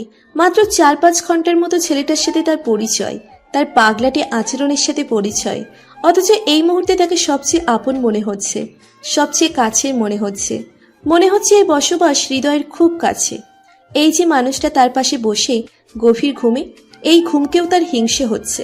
মেডিকেলের দীপক স্যার একবার সাইকোলজি নিয়ে কথা বলেছিল মানব মন নিয়ে। বলেছিল মানব মন বড় অদ্ভুত, এর উপর ফিজিক্সের সূত্র খাটে না মডার্ন সায়েন্স বা ওল্ড সায়েন্স। এর সমীকরণগুলো বড় বিচিত্র, যা যন্ত্রপাতিতে ধরা ছোঁয়ার বাইরে। একটু খেয়াল করলেই বুঝতে পারবে, তোমার পায়ে পা ফেলে দীর্ঘ একটা পথ পাড়ি দেওয়া মানুষটার প্রতি তোমার আলাদা কোনো অনুভূতি জন্মাবে না। বছরের পর বছর একত্রে চলাফেরা করেও তার মায়ায় জড়াবে না। আবার হুট করে মাত্র কয়েক সেকেন্ড বা কয়েক মিনিটের ব্যবধানে একটা মানুষের প্রতি অদ্ভুত ফিলিংস জন্মাবে। তাকে বড্ড কাছের মনে হবে, আপন মনে হবে, তাকে নিয়ে ভাবনা সাজাতে ভালো লাগবে। এসব ব্যাপার সায়েন্সের সূত্র দিয়ে বোঝানো মুশকিল। ওহি বড় করে দম নিল। সে কি সত্যি সত্যি অনুভূতির জালে ফেসে গেল? হয়তো। এত সুখ সুখ কেন অনুভূতি হচ্ছে? সে ঠোঁটের কোণে অথই হাসি নিয়ে রোদ্দুরের কাছাকাছি এগিয়ে এলো।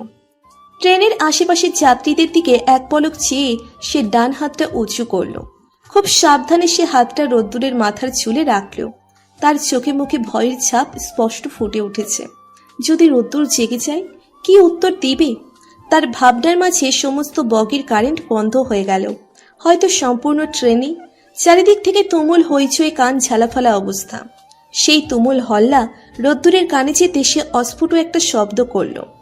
এক ঝটকায় ওহিকে জড়িয়ে ধরে কম্পমান কণ্ঠে বলল, অজান্তা কি হয়েছে? ডাকাত পড়েছে নিশ্চয়ই। রোদ্দুরের শরীর থরথর করে কাঁপছে। ভয়ে নাকি অন্য অনুভূতিতে তা ওহি বুঝতে পারছে না। সে স্পষ্ট সুর তুলে বলল, আপনি কি ভয় পাচ্ছেন? রোদ্দুর উত্তর দিল না, তবে তার হাত দুটো আরো শক্ত হয়ে আসলো। ওহির চোখ দুটো অন্ধকারে বড় বড় হয়ে গেল। জীবনে প্রথম কোনো পুরুষের এতটা কাছাকাছি এসে দম বন্ধ অবস্থা। সব কথার খেই হারিয়ে ফেলল যেন। এলোমেলো সুরে কোনো রকমে বলল, ছাড়ুন, দূরে যান প্লিজ। রোদ্দুর ছাড়ল না, আরো গভীরভাবে জড়িয়ে নিল। 1.5-2 মিনিটের মাথায় সমস্ত বগি আলোকিত করে লাইট জ্বলে উঠল। রোদ্দুর ঝট করে ওহিকে ছেড়ে আশেপাশে নজর বুলালো। ওহি ঝিম মেরে বসে আছে। আস্তে আস্তে নিজেকে গুটিয়ে নিল।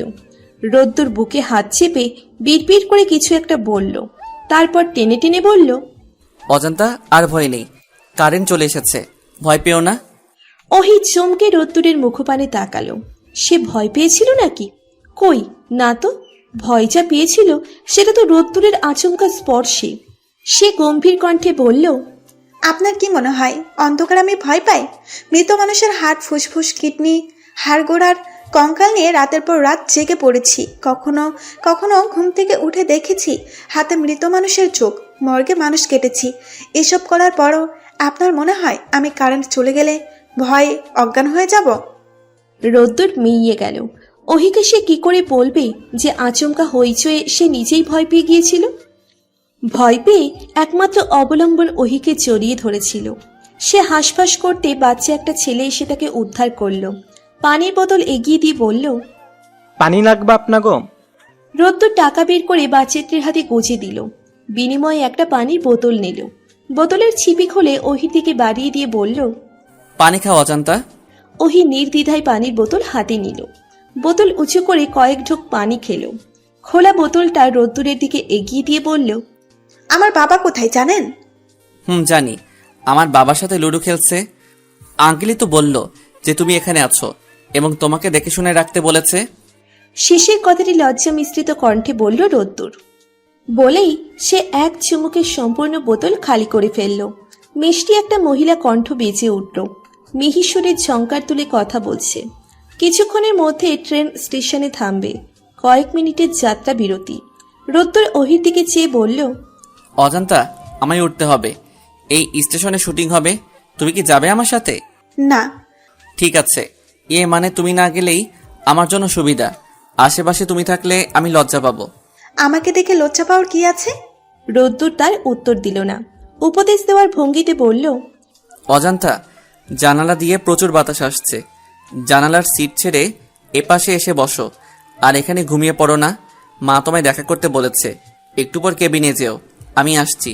আর এটা গায়ে দাও। ওহিকে কিছু বলার সুযোগ না দিয়ে রোদ্দুর গায়ের ব্লেজারটা খুলে ফেলল। ওহির পাশের সিটে রেখে হাত নেড়ে বগি থেকে বের হলো। স্টেশনে ট্রেন থেমেছে। প্রচুর মানুষ ছোটাছুটি করছে। এসি বগির সামনে আরো বেশি ভিড়। চিত্রনায়িকা পলি মজুমদারকে পাবলিক প্লেসে দেখার লোভ সামলাতে পারছে না কেউ। সাথে ফ্রিতে শুটিং দেখার পর্বটা কেউ মিস করতে চায় না, সেজন্য উপচে পড়া ভিড়। স্টাফের লোকজন লাইট ক্যামেরার যন্ত্রপাতি ঠিকঠাক করছে। তাদের থেকে কয়েক হাত দৌড়িয়ে চেয়ারে বিরস মুখে বসে আছে ডিরেক্টর আলতাফ মৃধা। চোখে মুখে বিরক্তির ছাপ। এনেও একজন নামকরা ডিরেক্টর, তার ছবি মানে হিট। সাদা পোশাকের অ্যাটেন্ডেন্ট মোকলেছুর রহমান এসে বিনীত কণ্ঠে বলল, স্যার, চা বা কফি জাতীয় কিছু পান করবেন?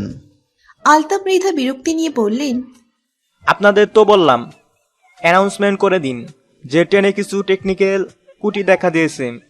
ঠিক করতে 8 ঘন্টার মতো সময় লাগবে। এই সময়ে কেউ বাইরে বের হবেন না। কিন্তু আপনারা কি করলেন? এই ট্রেন থেকে সবাই এসে ভিড় জমাচ্ছে, সাথে আশেপাশের আত্মীয় স্বজনকে ফোন দিয়ে আসতে বলছে। কি বিদঘুটে পরিস্থিতি। মোকলেছুর রহমান বিনীত স্বরে মাপ চাইলেন। তারা তাদের চেষ্টা ত্রুটি করেননি, কিন্তু পাবলিক ঠিক টের পেয়ে গেছে এরা বাঙালি জাত, ছুঁচো জাত। গন্ধশুকে বলে দিতে পারে কোথায় কি ঘটছে। মোকলেছুর রহমান বিদায় হতে আলতাফ মৃধা উঠে দাঁড়ালেন। স্টাফকে ধমকে ধামকে কাজে তাড়াতাড়ি করতে বললেন। প্রায় সঙ্গে সঙ্গে পলি মজুমদার এসে হাজির হলো। তার মেকআপ কমপ্লিট। একজন স্টাফ এসে চেয়ার এগিয়ে দিল। নায়িকা চেয়ারে বসতে পাবলিকদের মধ্যে হুল্লোড় পড়ে গেল। সেই চেঁচামেচি ছাপিয়ে কেউ একজন বলল, স্যার, আমি হাজির। আলতাফ মৃধা তাকিয়ে দেখলেন রোদ্দুর নামে সেই ছেলেটা। এত সুন্দর মুখশ্রীর একটা ছেলে চোরের ভূমিকায় অভিনয় করবে বলে তিনি কিছুটা ব্যথিত হলেন। তার এই ছবির নায়কের চেয়ে এই ছেলের চেহারা সুরত সুন্দর। তিনি পকেট থেকে সিগারেট বের করে বললেন, লাইটার হবে? স্যার, আমি সিগারেট খাই না, তবে আপনি চাইলে লাইটার জোগাড় করে দিতে পারি। থাক, লাগবে না। রিহার্সাল করেছো তো? জি স্যার। শুটিং শুরু হয়ে গেছে। চারিদিকে পিন পতন নীরবতা। এর মধ্যে আলতাফ মৃধা চেঁচিয়ে বললেন, সবাই রেডি? সবাই একসঙ্গে মাথা নাড়তে তিনি বললেন, লাইট, সাউন্ড, রোল। পলির মুখের উপর এসে পড়ল আলো। সঙ্গে সঙ্গে আলতাফ চিৎকার করে বললেন, স্পিড, অ্যাকশন। রোদ্দুর চুপি চুপি এসে পলির পাশে থেকে ট্রলি নিয়ে দিল ভো দৌড়। পেছন পেছন পলি দৌড়াচ্ছে। ওর পিছে পিছে স্ক্রিপ্ট হাতে ছুটছে প্রমোটার। মৃদুস্বরে ডায়লগ মনে করিয়ে দিচ্ছে। শুটিং স্পটের দৃশ্য যেন জীবন্ত হয়ে উঠেছে।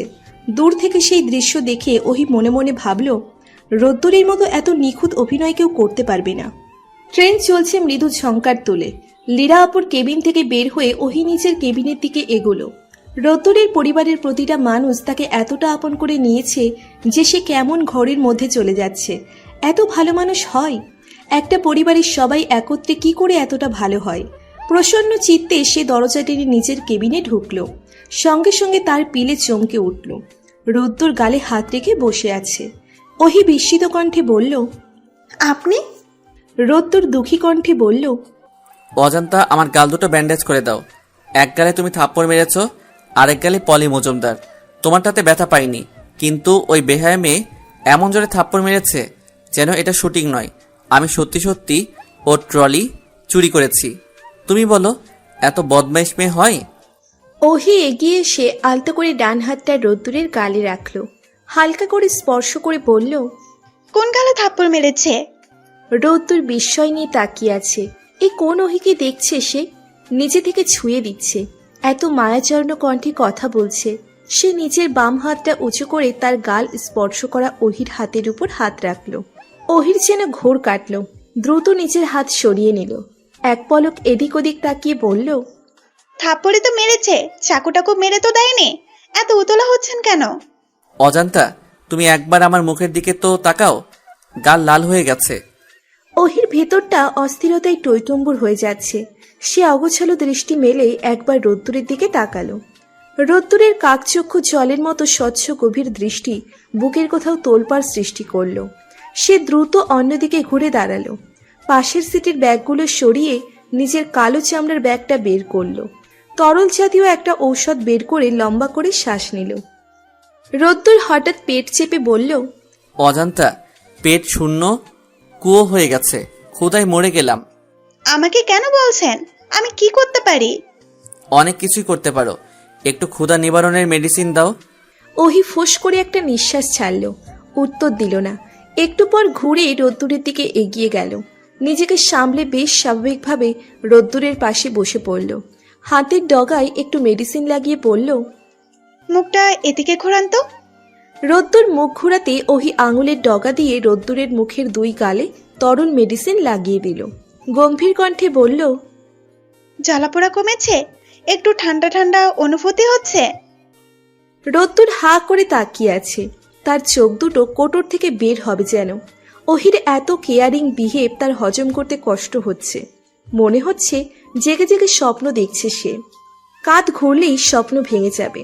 এই কেবিন, এত নিশুতি রাত, এই যে পাশের এই লক্ষ্মীমন্ত মেয়ে, সব মিলিয়ে যাবে। সে চোখ খুলে দেখবে নিজের রুমে শুয়ে আছে এবং এতক্ষণ গভীর কোনো স্বপ্ন দেখছিল। এসবের কিছুই হলো না, স্বপ্ন ভাঙল না। ওহির বিরক্তিকর কণ্ঠ কানে বাজল। কাট কাট গলায় বলছে, এভাবে সাপের মতো তাকিয়ে থাকেন কেন? ছবল মারবেন? রোদ্দুর ডানে বায়ে মাথা নেড়ে না জানালো। মিনমিন গলায় বলল, ছোবল তো আপনি মেরেছেন ডক্টর, ছোবল মেরে ভেতরে প্রেমের বিষ ঢুকিয়ে দিয়েছেন। এখন আপনার থেকে দৃষ্টি সরালে চোখ জ্বালা করে। কি? ওহির দৃষ্টি সরু হতে রোদ্দুর উঠে দাঁড়ালো। খুক খুক করে কেশে বলল, অজান্তা কথা বলতে পারছি না, গালে টান লাগে। কথা বলতে বলেছে কে? কিছু খেতেও তো পারবো না, ডান হাত আঘাতপ্রাপ্ত, আবার মুখও। অন্য কোনোভাবে খাবার শরীরে প্রবেশ করানো যায় না অজান্তা? আমার জানা নেই। চলো আমাদের কেবিনে, মা ডাকছে তোমায়। ওহি কপাল কুঁচকে বলল, আমি কিছুক্ষণ আগে দেখা করেছি, কথা হয়েছে, আবার কেন ডাকবে? আরে তুমি চলো তো, এবার আমার সাথে চলো। ভাবির মেয়েকে দেখবে না? দেখেছি। ওর নাম কি ঠিক করেছেন? করিনি, বাসায় গিয়ে গ্র্যান্ড সেলিব্রেশন করে নাম ঠিক করা হবে। সবাই সবার পছন্দের নাম একটা করে ছোট্ট কাগজে লিখবে। এটা ভাঁজ করে একটা বয়ামে রাখা হবে। সেখান থেকে একটা বের করে তাতে যে নাম লেখা থাকবে সেটা ফাইনাল নাম হবে। আপাতত সবাই যার যা খুশি তাই বলে ডাকছে। যেমন ধরুন আমি মনে মনে তাকে রূপচাঁদা বলে ডাকছি। কি? রূপচাঁদা? তোমার বাবা নামভি বলে ডাকছে, আমার মা ভানু বলে ডাকছে, আরো অনেককেই অনেক কিছু বলে ডাকছে। ওহির নিজেকে বড্ড ক্লান্ত লাগছে। স্লিপিং বার্থ কেবিনের টিকিট কেটেছিল ঘুমানোর জন্য, অথচ আজকের এই ট্রেন জার্নিতে ঘুম বাদে বাকি সব হয়েছে। সে সূক্ষ্ম একটা হাই তুলে দরজার দিকে এগিয়ে গেল। খোলা দরজা আরো একটু খুলে বলল, আপনি এবার আসতে পারেন রোদ্দুর হিম। রোদ্দুর আশাহত হয়ে বের হলো। কেবিনের বাইরে পা রেখে সে ওহির নীল রঙের ঝুলন্ত ওড়নার নিচের অংশ হাতের মুঠোয় পুড়ে নিল। ওড়নায় টান পড়তে ওহি চমকে রোদ্দুরের হাতের দিকে তাকালো। ওড়না ছাড়ানোর চেষ্টা করে বলল, আপনি একটা কিন্তু পার। ওড়না ছাড়ুন। রোদ্দুর নিচের দিকে তাকিয়ে অনুরোধের স্বরে বলল, প্লিজ আসো না অজান্তা। রোদ্দুরের কণ্ঠস্বর ওহির বুকের গহীরে গিয়ে বিঁধল যেন। হার্টবিট বেড়ে গেল। সে ঠোঁট কামড়ে বলল, ওড়না ছাড়ুন, আমি আসছি। রোদ্দুরের মনের আকাশটা যেন মেঘমুক্ত হয়ে গেল। সে ঝলমলে হাসি হেসে ওড়না ছেড়ে দিল। ওহি কেবিন থেকে বের হয়ে দরজা টেনে দিল। রোদ্দুর এই মুহূর্তে বসে আছে পলি মজুমদারের সামনে। তার পাশের সিটে হাত পা এলিয়ে বসে আছে ডিরেক্টর আলতাফ মৃধা। পলি মজুমদার ঘন ঘন মাথার চুল নাড়াচাড়া করছে। টিস্যু দিয়ে নাক আর কপালের ঘাম মুছছে। দেখেই বোঝা যাচ্ছে নিজেকে যথাসম্ভব স্মার্ট আর গর্জিয়াস রূপে প্রেজেন্ট করতে চাইছে সে। রোদ্দুর মিনিট 10-15 হলেও এভাবে বসে আছে। তাকে জরুরি তলব করে ডিরেক্টর আলতাফ মৃধা ডেকে পাঠিয়েছিল।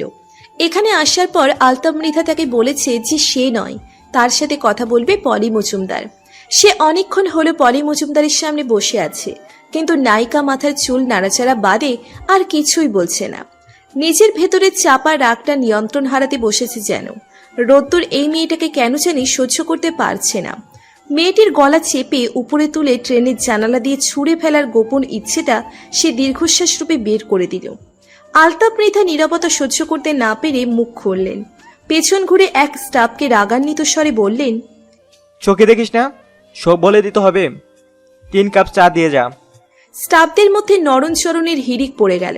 পলি মজুমদারও মুখ খুলল, রোদ্দুরের দিকে চেয়ে বলল, আপনার বায়োডাটা ইতোমধ্যে আমি মুখস্থ করে ফেলেছি।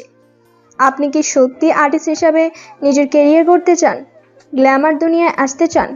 রোদ্দুর সিরিয়াস মুখে বলল, হ্যাঁ চাই। বেশ, ভেবে বলছেন তো? ফিল্ম ইন্ডাস্ট্রিতে একবার ঢুকলে আর কিন্তু বের হওয়ার অপশন নেই। Second thought. রোদ্দুর বেশ কনফিডেন্স নিয়ে বলল, আমি আর্টিস্ট হতে চাই। ঠিক আছে, এবার আপনাকে আমরা অনেক বড় একটা অপরচুনিটি দিব। আলতাফ ভাইয়ের সাথে আমি কথা বলেছি।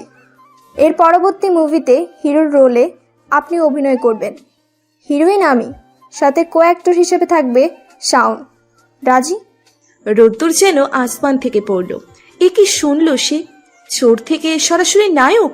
এটা তো মুভিতে দেখেছে শুধু। সে শিওর হওয়ার জন্য বলল, আর একটু বুঝিয়ে বলুন। পলি মিষ্টি করে হাসল। সে আর কিচ্ছু বলল না। এবার কথা বলল আলতাপ মৃধা। রোদ্দুরের দিকে চেয়ার টেনে এগিয়ে এসে বলল, তোমার অ্যাক্টিং আমরা দেখেছি, অত্যন্ত নিখুঁত অভিনয় তোমার। তোমার শরীরে যেন আর্টিস্টদের রক্ত মিশে আসছে, আনবিলিয়েবল। আমার নেক্সট মুভিতে একটা নতুন মুখের প্রয়োজন ছিল। তোমার মতো এত সুদর্শন ছেলে মেল লিডে অভিনয় করলে মুভি হিট। তাছাড়া তোমার মধ্যে সততার একটা ব্যাপার স্যাপার আছে। তুমি কোনো কাজকে ছোট মনে করো না। তোমার চিন্তা ধারণা এমন থাকলে তোমার কেরিয়ার উজ্জ্বল নক্ষত্রের মতো। তাই আমি অনেক ভেবে চিনতে তোমার চোরের রোলটা বাদ দিয়েছি। অন্য কেউ করবে সেটা। তুমি হিরো হিসেবে কিছুদিনের মধ্যে নতুন ছবির শুটিং করবে। রোদ্দুরের সামনে চা রাখা হয়েছে। সে যেন নিজের মধ্যে নেই। চারিপাশ কেমন অচেনা মনে হচ্ছে। পানি পিপাসা পাচ্ছে। কোনো রকমের চায়ের কাপ হাতে তুলে তাতে চুমুক দিল। অন্যমনস্কভাবে চুমুক দিয়েই চায়ের তাপমাত্রা টের পেল। পিস করে সব চা মুখ থেকে ফেলে দিল। হাত দিয়ে মুখে হাওয়া করতে করতে বলল, শিট, ঠোঁট পুড়ে গেল। পলি মজুমদার চিন্তিত মুখে একটা টিস্যু এগিয়ে দিল। রোদ্দুর কৃতজ্ঞতার দৃষ্টিতে তার দিকে তাকালো। টিস্যু দিয়ে মুখ মুছে দুজনকে উদ্দেশ্য করে বলল, আমি রাজি আপনাদের প্রস্তাবে। আমি ভীষণ খুশি হয়েছি। আমাকে এই সুযোগ করে দেওয়ার জন্য ধন্যবাদ। আমি খবরটা সবাইকে জানিয়ে আসি। সবাইকে বিদায় জানিয়ে রোদ্দুর বের হলো। তার মাথা ঝিমঝিম করছে। এত বড় একটা সংসার যেন সব অগোছালো করে দিচ্ছে। তার এখনো বিশ্বাস হচ্ছে না সে মুভিতে অভিনয় করবে। বুফে কারের বেঞ্চে ওহির বাবাকে দেখা যাচ্ছে। রোদ্দুর মুখে আড়াল করে তাকে সাবধানে পাশ কাটিয়ে করিডোরে আসলো। ওহির কেবিনের দরজায় টোকা দিল। ভেতর থেকে ওহির মিহি সুর ভেসে এলো। ঘুম চড়ানো কণ্ঠে বলল, বাবা, ভেতরে এসে ঘুমিয়ে পড়ো। রোদ্দুর দরজা ঠেলে ভিতরে ঢুকলো। কেবিনে লাইট জ্বলছে, সাদা আলোর ঝলকানি। সেই আলোর প্রায় সবটা ওহির মুখের উপর গিয়ে কেন্দ্রীভূত হয়েছে। তাকে এই রোদ্দুরের কাছে আলোর বহর মনে হচ্ছে, যে তার অন্ধকার জীবনে আলোর মশাল হাতে পথ দেখাচ্ছে। এই মেয়েটার সব শুভ তার জন্য। এই মেয়েটা আস্ত একটা মায়ায় মোড়ানো ভালোবাসা। রোদ্দুরের বুকের ভিতর ভালোবাসার ঢেউ খেলে গেল যেন। তার দৃষ্টি মিশে আছে ওহির মুখপানে। ওহির মাথার চুলগুলো সিটের উপর ছড়িয়ে ছিটিয়ে আছে। বন্ধ চোখের পাপড়িগুলো যেন সগর্বে দাঁড়িয়ে আছে। পাতলা ঠোঁট তাকে টানছে, কাছে টানছে চুম্বকের মতো। রোদ্দুর ক্ষীণ সুরে পা ফেলে এলোমেলো গতিতে ওহির কাছে গেল। ওহি পাতলা কম্বল গায়ে জড়িয়ে পা ভাঁজ করে শুয়ে আছে। সে এগিয়ে গিয়ে ওহির মাথার কাছে নিচে বসে পড়ল। খুব কাছে, আরো অস্তিত্ব অনুভব করতে ওহির শরীরের ভেতর দিয়ে শীতল রক্তস্রোত বয়ে গেল। ধপ করে চোখ খুলে রোদ্দুরকে খুব কাছাকাছি দেখতে পেল। কয়েক সেকেন্ড সে মুখের দিকে চেয়ে এক লাফে উঠতে নিল, কিন্তু পারল না। জোরপূর্বক ওঠার চেষ্টা করতে রোদ্দুর দু কাঁধ চেপে ওহিকে শুইয়ে দিল। অগোছালো কণ্ঠে বলল, অজান্তা আমার ঠোঁট পুড়ে গেছে, চিকিৎসা দাও। রোদ্দুরের দ্বিধাহীন কণ্ঠ শুনে ওহির চোখ দুটো যেন ছানা বড়া হয়ে গেল। এরকম একটা কথা তবুও কেমন সাবলীলভাবে বলছে। এই ছেলেকে সে হাড়ে হাড়ে চিনে গেছে। বুক চিরে একটা দীর্ঘশ্বাস বেরিয়ে এলো তার। কোন দুঃখে যে সে ডাক্তারি পড়তে গেছিল। কি হলো অজান্তা, জ্বালাপোড়া করছে তো? ওহি রোদ্দুরের হাত দুটো সরিয়ে ওঠার চেষ্টা করলো, পারল না, বিরক্তি নিয়ে বলল, কাজ ছাড়ুন, উঠতে দিন। আগে তুমি ঠোঁটের চিকিৎসা দাও। এইবার কিন্তু খুশি খাবেন বলছি, ছাড়ুন। রোদ্দুর ছাড়ল না। ওহি ফোঁস করে একটা নিঃশ্বাস ছাড়ল। এই ছেলের সাথে সংসার করতে গেলে যে তাকে কত রকম পরিস্থিতির সম্মুখীন হতে হবে তা বলার অপেক্ষা রাখে না। সর্বোপরি তার ডাক্তারি জীবনের দফারফা হয়ে যাবে। একের পর এক অজুহাতে শুধু চিকিৎসা চাইবে। আজ হাত কেটে গেছে, কাল পা কেটে গেছে, পরশু জ্বর বাঁধিয়েছে, তরশু আঙুল পুড়ে ভস্ম হয়ে গেছে ইত্যাদি। কে যে তাকে ডাক্তারি পড়ার পরামর্শ দিয়েছিল? সে তীক্ষ্ণ দৃষ্টিতে একবার রোদ্দুরের ঠোঁটের দিকে তাকালো, গলার স্বর নামিয়ে বলল, ঠোঁট পুড়েছে কিভাবে? অন্যমনস্ক হয়ে গরম চায়ে চুমুক দিয়েছিলাম। রোদ্দুরের হাত ঢিলে হয়ে এলো। ওহি এক লাফে উঠে বসলো। হাতের ব্র্যান্ড খুলে মাথার খোলা চুল পেঁচিয়ে বলল, এক কাজ করুন, অন্য মনস্ক হয়ে আরেক কাপ ধোয়া ওঠা গরম চায়ে চুমুক দিন, ঠিক হয়ে যাবে। রোদ্দুর ধপ করে উঠে দাঁড়ালো, গলা উঁচিয়ে বলল, তুমি চিকিৎসা দিবে কি না সেটা বলো। কি চিকিৎসা দেব বলুন শুনি। ডক্টর তুমি না আমি? আমায় জিজ্ঞেস করছো কেন অজান্তা?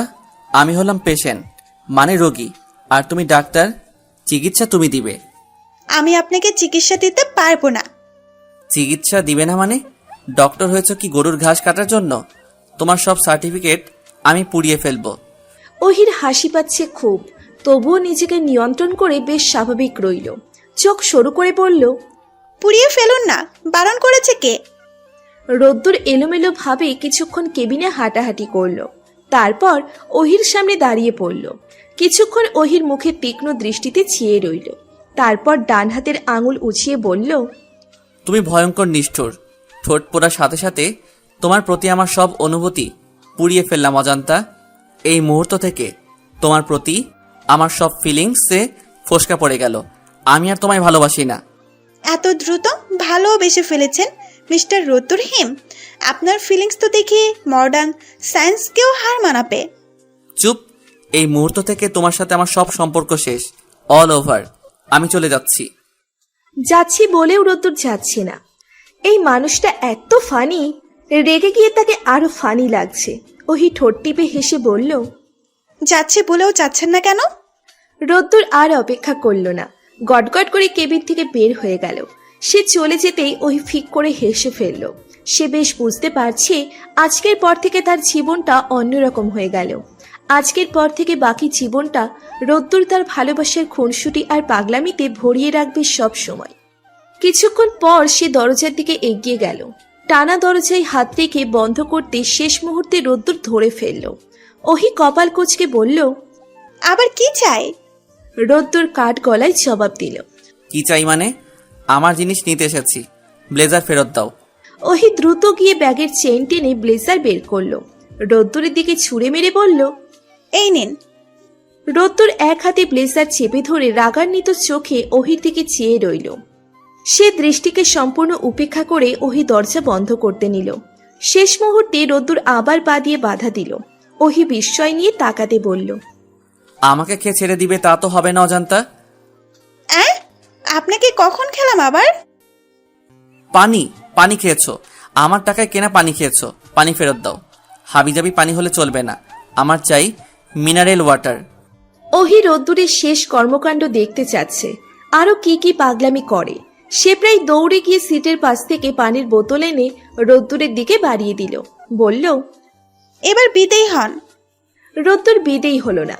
কয়েক সেকেন্ড দরজা ধরে দাঁড়িয়ে থেকে আচমকা ওহিকে ঠেলে সরিয়ে কেবিনে ঢুকে পড়ল। ট্রেন ঝিকঝিক শব্দ তুলে এগিয়ে চলেছে। লোহাই লোহাই টক্কর লেগে সৃষ্ট শব্দটা ইতিমধ্যে গানের সুর নিয়েছে যেন। দীর্ঘক্ষণ শোনার ফলশ্রুতিতে ওহির মনে হচ্ছে সে চমৎকার একটা সুর শুনছে। ট্রেন মৃদু কাঁপছে। সেই কাঁপুনির সাথে পাল্লা দিয়ে ওহির বুকটাও দুরু দুরু কাঁপছে। নিজেকে ধাতস্থ করে সে বলল, ভেতরে এলেন কেন? আবার কি চাই? আরো কিছু পাবেন? রোদ্দুর আর চোখে ওহির দিকে তাকালো, কিন্তু ঘুরে দাঁড়ালো না। হাতের ব্লেজার চেপে ধরে বলল, আমি আর কিছু পাবো না, তুমি পাবে। ছবকিতে অন্ধকারে ভয় পেয়ে তোমায় জড়িয়ে ধরেছিলাম, এবার তুমি আমায় একবার জড়িয়ে ধরো, শোধবোধ হয়ে যাবে। আমি কারো কাছে ঋণী থাকতে চাই না। কি? রোদ্দুর ঘুরে দাঁড়ালো। ওহির অস্থিরতা মাখা মুখের দিকে চেয়ে বলল, আমি এখনো শেষ করিনি। তোমায় কোলে তুলে 18 নম্বর কেবিন থেকে 13 নম্বর কেবিনে নিয়ে গেছি। এত কষ্ট করতে হবে না তোমার। তুমি শুধু আমায় কোলে তুলে এই কেবিনে একটা চক্কর দিবে, পারবে না? ওহি ছিটকে দুপা পিছিয়ে গেল। অগোছালোভাবে বলল, আপনি একটা আজব প্রাণী। আজব হলেও আমি একটা প্রাণী। তোমার মতো নিষ্ঠুর উদ্ভিদ নই। আমার প্রাণ আছে। তুমি একটা প্রাণহীন, হৃদয়হীন ইউক্যালিপটাস। ওহি মৃদুস্বরে হেসে ফেলল। রোদ্দুরকে থামিয়ে দিতে হবে, নইলে নন স্টপ বকবক করতেই থাকবে। সে কয়েক পা এগিয়ে রোদ্দুরের কাছাকাছি দাঁড়ালো। খুব কাছে দাঁড়িয়ে ডান হাতটা রোদ্দুরের বুকে চেপে ধরল। রোদ্দুর অস্থিরতা নিয়ে তাকালো ওহির দিকে। তার চোখ দুটো বড় বড় হয়ে গেছে, শরীরের কাঁপুনি টের পাচ্ছে। ওহিকে এত কাছে অনুভব করে অস্থিরতা বেড়ে চলেছে যেন। গলা শুকিয়ে আসছে। ওহির নরম হাতের নিচের হাড়টা ছিটকে বের হয়ে আসতে চাইছে যেন। সে ছটফট করতে করতে বলল, ও মাই গড, কি করছো কি অজান্তা? ওহি বাম হাতে রোদ্দুরের হাত চেপে ধরল। ঠোঁটের কোণে হাসি ঝুলিয়ে বলল, এত ভয় কেন পাচ্ছেন? চিকিৎসা দিতে চাচ্ছি ঠোঁটের। চিকিৎসা লাগবে না, আমি সুস্থ, একদম সুস্থ। হড়বড় করে বলে রোদ্দুর এক ঝটকায় নিজেকে ছাড়িয়ে নিল। পিছিয়ে যেতে ফ্লোরে থাকা ব্যাগের সাথে লেগে উল্টে পড়ে গেল। অস্ফুট স্বরে মৃদু আর্তনাদ করে মাথা চেপে ধরল। সিটের কর্নারে লেগে মাথা ঠুকে গেছে। ওহি হন্তদন্ত হয়ে জিজ্ঞেস করল, ব্যথা পেয়েছেন? কোথাও লেগেছে? ওহি কাছে এগিয়ে যেতে রোদ্দুর বাম হাত উঁচিয়ে বলল, কাছে আসবে না অজান্তা, একদম কাছে আসবে না বলছি। ওহি বারণ শুনল না। এগিয়ে গিয়ে রোদ্দুরের হাত সরিয়ে মাথায় আস্তে করে চাটি মারল। রোদ্দুরকে আর এক দফা লজ্জার সাগরে চুবিয়ে মারতে সে রোদ্দুরের কপালে চুমু খেল। হাজিরা বেগম নুডলসের বাটি ওহির দিকে বাড়িয়ে দিয়ে বললেন, ছোট বৌমা, তুমি বেশি করে খাও। ওহি অস্বস্তি নিয়ে বাটিটা হাতে নিল। রোদ্দুরের মা তো তার আর রোদ্দুরের ব্যাপারে কিছুই জানে না, অথচ কোনো এক অদ্ভুত কারণে তিনি প্রতিটা কথার সাথে সাথে ছোট বৌমা শব্দটি যোগ করছেন, তাকে বৌমা বলে ডাকছেন। ওহি ভুলটা শুধরে দিল না। ডাকুক না, কিছু ভুল ভালো লাগার জন্ম দেয়। এই মানুষটাকেও সে প্রচন্ড রকমের ভালোবেসে ফেলেছে। সে চামচের ডগায় পেঁচিয়ে কিছুটা নুডলস মুখে পড়ল। চিবোতেই তার স্বাদটা টের পেল। এতকাল যাবৎ বাইরের যা তা খাবার খেয়ে মুখ পচে গেছে। মনে হচ্ছে বহুদিন পর এত সুস্বাদু খাবার খাচ্ছে। সে দ্রুত অর্ধেক বাটি খালি করে বলল, আন্টি, আপনার রান্নার হাত চমৎকার। হাজিরা বেগমের মুখে হাসি ফুটে উঠল। রান্না নিয়ে কেউ প্রশংসা করলে তার ভীষণ ভালো লাগে। তিনি ওহির মাথায় হাত বলিয়ে বললেন, আরো অনেক খাবার আছে, ধীরে সুস্থে খাও। অনেক দূরের পথ, সেজন্য খাবার রান্না করে নিয়ে এসেছি। তাছাড়া বড় বৌমার এখন ঘন ঘন খাওয়া প্রয়োজন। ওহির ভেতরটা প্রশান্তিতে ভরে গেল। বোতল খুলে একটু পানি খেল। খোলা দরজা দিয়ে একবার বাইরে তাকালো। রোদ্দুরকে চোখে পড়ছে না, হয়তো লীরা ভাবির কেবিনে। হাজিরা বেগম ওহির প্লেটে কষানো মাংস তুলে দিয়ে বলল, ছোট বৌমা, শুনলাম হিম নাকি ছবিতে অভিনয় করবে। হ্যাঁ আন্টি, ঠিকই শুনেছেন। তোমার শ্বশুরমশাই রাজি তো? উনি হ্যাঁ বলে দিয়েছে? ওহি মাথা নেড়ে স্মিত হাসল। আশ্বস্তির স্বরে বলল, হ্যাঁ আন্টি, আপনি চিন্তা করবেন না একদম। ওহির খাওয়া শেষে দুজন একত্রে বক্সে খাবার গুছিয়ে রাখলো। হঠাৎ রোদ্দুর দরজার বাইরে থেকে বলল, অজান্তা, তোমায় লীরা ভাবি ডাকে। হাজিরা বেগমের সম্মতি নিয়ে ওহি কেবিনের বাইরে এলো। বাইরে থেকে দরজা টেনে লীরা ভাবির কেবিনের দিকে পা বাড়াতে রোদ্দুর ওড়নার নিচে ঝুলন্ত অংশ টেনে ধরল। ওহি বলল, সমস্যা কি? রোদ্দুর এলোমেলো সুরে বলল, বুকে ব্যথা করে অজান্তা। করুক। আরো কত রকমের অসুখ করবে এখন আপনার। আপনার কোনো চিকিৎসা আমি করছি না। ওহি ওড়না টেনে ছাড়িয়ে এগিয়ে গেল। কয়েকবার যেতে আবার হাতের টান অনুভব করলো। তার মুখে হাসি ফুটে উঠল। হাসিটুকু নিমেষে শুষে নিয়ে রোদ্দুরের কম্পনরত হাতের দিকে এক পলক তাকালো। হঠাৎ পেছন থেকে কেউ বিস্ময় মিশ্রিত কণ্ঠে বলে উঠল, এ কি, তুমি আমার মেয়ের হাত ধরে টানাটানি করছো কেন? ওর হাতটা কি টানাটানি বস্তু? ধরি পেয়েছো নাকি? ছাড়ো বলছি, বিয়াদব ছেলে। ওহি রোদ্দুর দুজনেই চমকে তাকিয়ে দেখল লুৎফার রহমান কপাল কুঁচকে তাকিয়ে আছে। তার পাশে টুপি পরিহিত রোদ্দুরের বাবাও কৌতূহল নিয়ে চেয়ে আছে। লুৎফার রহমানের এক ধমকে রোদ্দুর ঝড়ের বেগে ওহির হাত ছেড়ে দিল। কিছুটা দূরে দাঁড়িয়ে আর চোখে এক পলক ওহির দিকে তাকালো। ওহি ধীর পায়ে এগিয়ে এসে বলল, বাবা, তোমার হাতে সিগারেট কেন? আজ টোটাল কয়টা খেলে? লুৎফর রহমান ধপ করে নিভে গেলেন। হাতের সিগারেট ফেলে দিয়ে পায়ের জুতার সাহায্যে নিভিয়ে ফেললেন। তিনি শরীর কেমন দুলানি অনুভব করছেন। মেয়ের ধমকে নাকি ট্রেন বাঁকায় বুঝতে পারছেন না।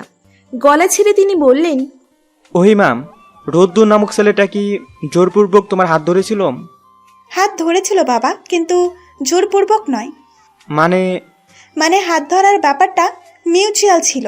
আমিও ধরেছিলাম বাবা। সে কি? কেন? জার্নিতে আধা পরিচিত হওয়া একটা ছেলের হাত কেন ধরবে তুমি? ওহি কিছুক্ষণ চুপ করে রইল। লুৎফর রহমান আর উসমান আলী ভ্রুকুচকে জিজ্ঞাসু দৃষ্টিতে উত্তরের অপেক্ষা করছে। ওহি এক পলক রোদ্দুরের দিকে তাকালো। রোদ্দুরের মুখ রক্তশূন্য ফ্যাকাশে হয়ে গেছে। ওহি স্পষ্ট সুর তুলে বলল, বাবা, আমি আধা পরিচিত এই ছেলেটার হাতটা সারা জীবনের জন্য ধরতে চাই।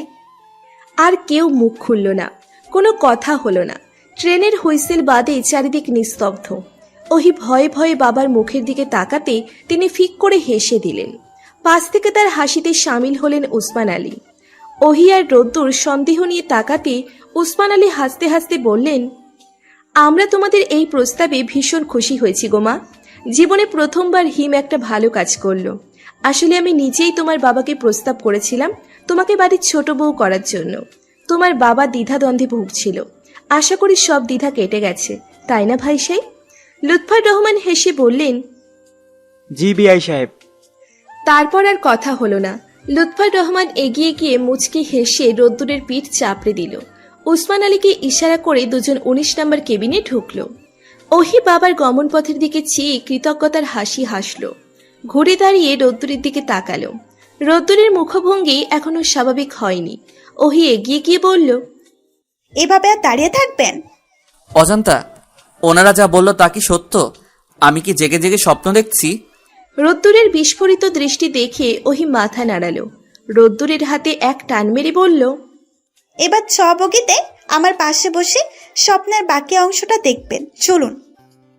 ট্রেন ছুটে চলেছে অবিরাম গতিতে। একের পর এক স্টেশন পেরুতে পেরুতে ক্লান্ত এখন সে। আর কিছুটা পথ পেরুলেই শেষ স্টেশন। ক্ষুদ্র ক্ষুদ্র ঘটনা, নতুন অভিজ্ঞতা, ভালো লাগা, খারাপ লাগা, সুখ স্মৃতি, দুঃখ স্মৃতি সহ অসংখ্য টুকরো টুকরো ঘটনার সাক্ষী হয়ে সবাই শেষ গন্তব্যে নেমে যাবে। এই গন্তব্যে দীর্ঘ সময় ট্রেন ভ্রমণের সমাপ্তি ঘটবে। শুরু হবে নতুন গন্তব্য। জীবন থেমে থাকে না। এ যে ফরএভার ট্রেন। এর শেষ গন্তব্য মৃত্যু। মৃত্যুতে এই ছুটে চলা ট্রেনের চির সমাপ্তি ঘটবে। ছুটন্ত এই ট্রেনে পরিচয় হওয়া দুজন মানবী ছুটে চলেছে নিজ গন্তব্যে। রাতের আধারে 6 বগির জানালার ধারে বসে দুজন নিশ্চুপ অন্ধকার অবলোকন করছে। কাঁধে মাথা রেখে ট্রেন ছুটে চলার শব্দের সাথে একে অপরের নিস্তব্ধতাকে গুণে চলেছে যেন। একে অপরের শ্বাস প্রশ্বাস গুণে চলেছে। একে অপরের হাতের ভাঁজে থাকা হাত তারা ছাড়বে না। এই হাত ধরেই তারা ট্রেনের শেষ স্টেশন পেরিয়ে ভালোবাসা নামক নতুন স্টেশনে পা রাখবে। পরিশিষ্ট টানা 7 বারের মতো ওহিকে ফোন করে পেল না রোদ্দুর। ওহি তার ফোন তুলছে না। ব্যালকনি থেকে রুমে ঢুকে ফোনটা বিছানায় ছুঁড়ে মারল সে। এই মেয়ে তাকে ভেবেছে কি? এত অবহেলা কেন করবে? সব সময় নিজের মর্জি মতো কেন চলবে? সে চেঁচিয়ে তার পিয়ে ইউনিসকে ডাকলো। অল্প বয়স্ক এক ছেলে তৎক্ষণাৎ রুমে ঢুকে বলল, স্যার। তোমাদের ম্যাডাম এখন কোথায় থাকতে পারে, কোনো আইডিয়া আছে? স্যার, হসপিটালে থাকার সম্ভাবনা বেশি। কি? এত রাতে হসপিটালে কেন থাকবে? ম্যাডামের প্রতি বুধবার রাতে হসপিটালে ডিউটি থাকে। আজ তো বুধবার, ভুলে গেছেন নিশ্চয়। তবে বাসাতেও থাকতে পারেন। কেন স্যার, আপনি যাবেন? রোদ্দুর দেয়াল ঘড়ির দিকে তাকালো। 10টার উপরে বাজে। রাত বেশি না হলেও তাকে শাওয়ার নিতে হবে। বাইরে থেকে মাত্র সে ফ্ল্যাটে ফিরেছে। নিজের দিকে এক পলক চেয়ে সে হুকুমের স্বরে বলল, ইউনুস, এক কাজ করো, আমি শাওয়ারে ঢুকবো। মোটামুটি 2 ঘন্টার মতো সময় লাগবে। এর মধ্যে তুমি আর ড্রাইভার গিয়ে অহিকে নিয়ে আসবে। আসতে রাজি না হলে ভয় দেখিয়ে জোর করে তুলে নিয়ে আসবে। ইউনুস চমকে বলে উঠল, স্যার, এত রাতে ম্যাডামকে তুলে নিয়ে আসবো? এত অবাক কেন হচ্ছ? আমার বউকেই তো তুলে নিয়ে আসতে বলছি, অন্য কেউ তো নয়। বিয়ে করা বউ আমার। যদিও পারিবারিকভাবে মিডিয়া থেকে লুকিয়ে বিয়ে করেছি, তবুও তুমি তো জানো। তাহলে সমস্যা কোথায়? পারবে না? রোদ্দুরের বিরক্তি ঝরা কণ্ঠে ইউনুস ভরকে গেল। বেশ কনফিডেন্স নিয়ে বলল, পারবো স্যার, আমি এক্ষুনি যাচ্ছি। ইউনুস ঝড়ের বেগে রুম ত্যাগ করল। রোদ্দুর দরজার দিকে এক পলক চেয়ে ঝপ করে বিছানায় শুয়ে পড়ল। আর্টিস্ট হিসেবে কেরিয়ার শুরু করার পর থেকে সব সময় থেকে ব্যস্ত থাকতে হয়। ওদিকে ওহি তার ডাক্তারি পেশা নিয়ে ব্যস্ত। বিগত 1.5 বছরে তাদের দুজনের কদাচিৎ দেখা হতো, অথচ রোদ্দুর ওহিকে না দেখতে পেয়ে সারাক্ষণ হাঁসফাঁস করত। চোখের সামনে ওহির চেহারা ভাসত সব সময়। কোনো কাজে মন বসে না, শুটিংয়ে মনোযোগ নেই। এসব থেকে রক্ষার জন্য আজ 17 দিন হলো সে ওহিকে বিয়ে করেছে, কিন্তু বিয়ের পর থেকে ওহি তাকে আরো বেশি করে ইগনোর করা শুরু করেছে। কাছে বসছে না, দুটো কথা বলছে না, একটু ছুঁয়ে দিচ্ছে না। আবার বিয়ের 2 দিন পরেই সে নিজের ফ্ল্যাটে চলে গেছে। ওহি তার বাবা মা সহ এখন হসপিটালের কাছাকাছি একটা ফ্ল্যাটে থাকে। রোদ্দুর 2 দিন শুটিংয়ের ফাঁকে সেই ফ্ল্যাটে গেছে, হসপিটালে গেছে 2 দিন। সব জায়গায় গিয়ে দেখে ওহি লাপাত্তা। ওহি যেন তার সাথে লুকোচুরি খেলছে। ধরা দিব দিব করে কিছুতেই ধরা দিচ্ছে না। গায়ের ঘরমাক্ত শার্টটা একবার নাকে শুকে রোদ্দুর বিছানা ছেড়ে উঠে পড়ল।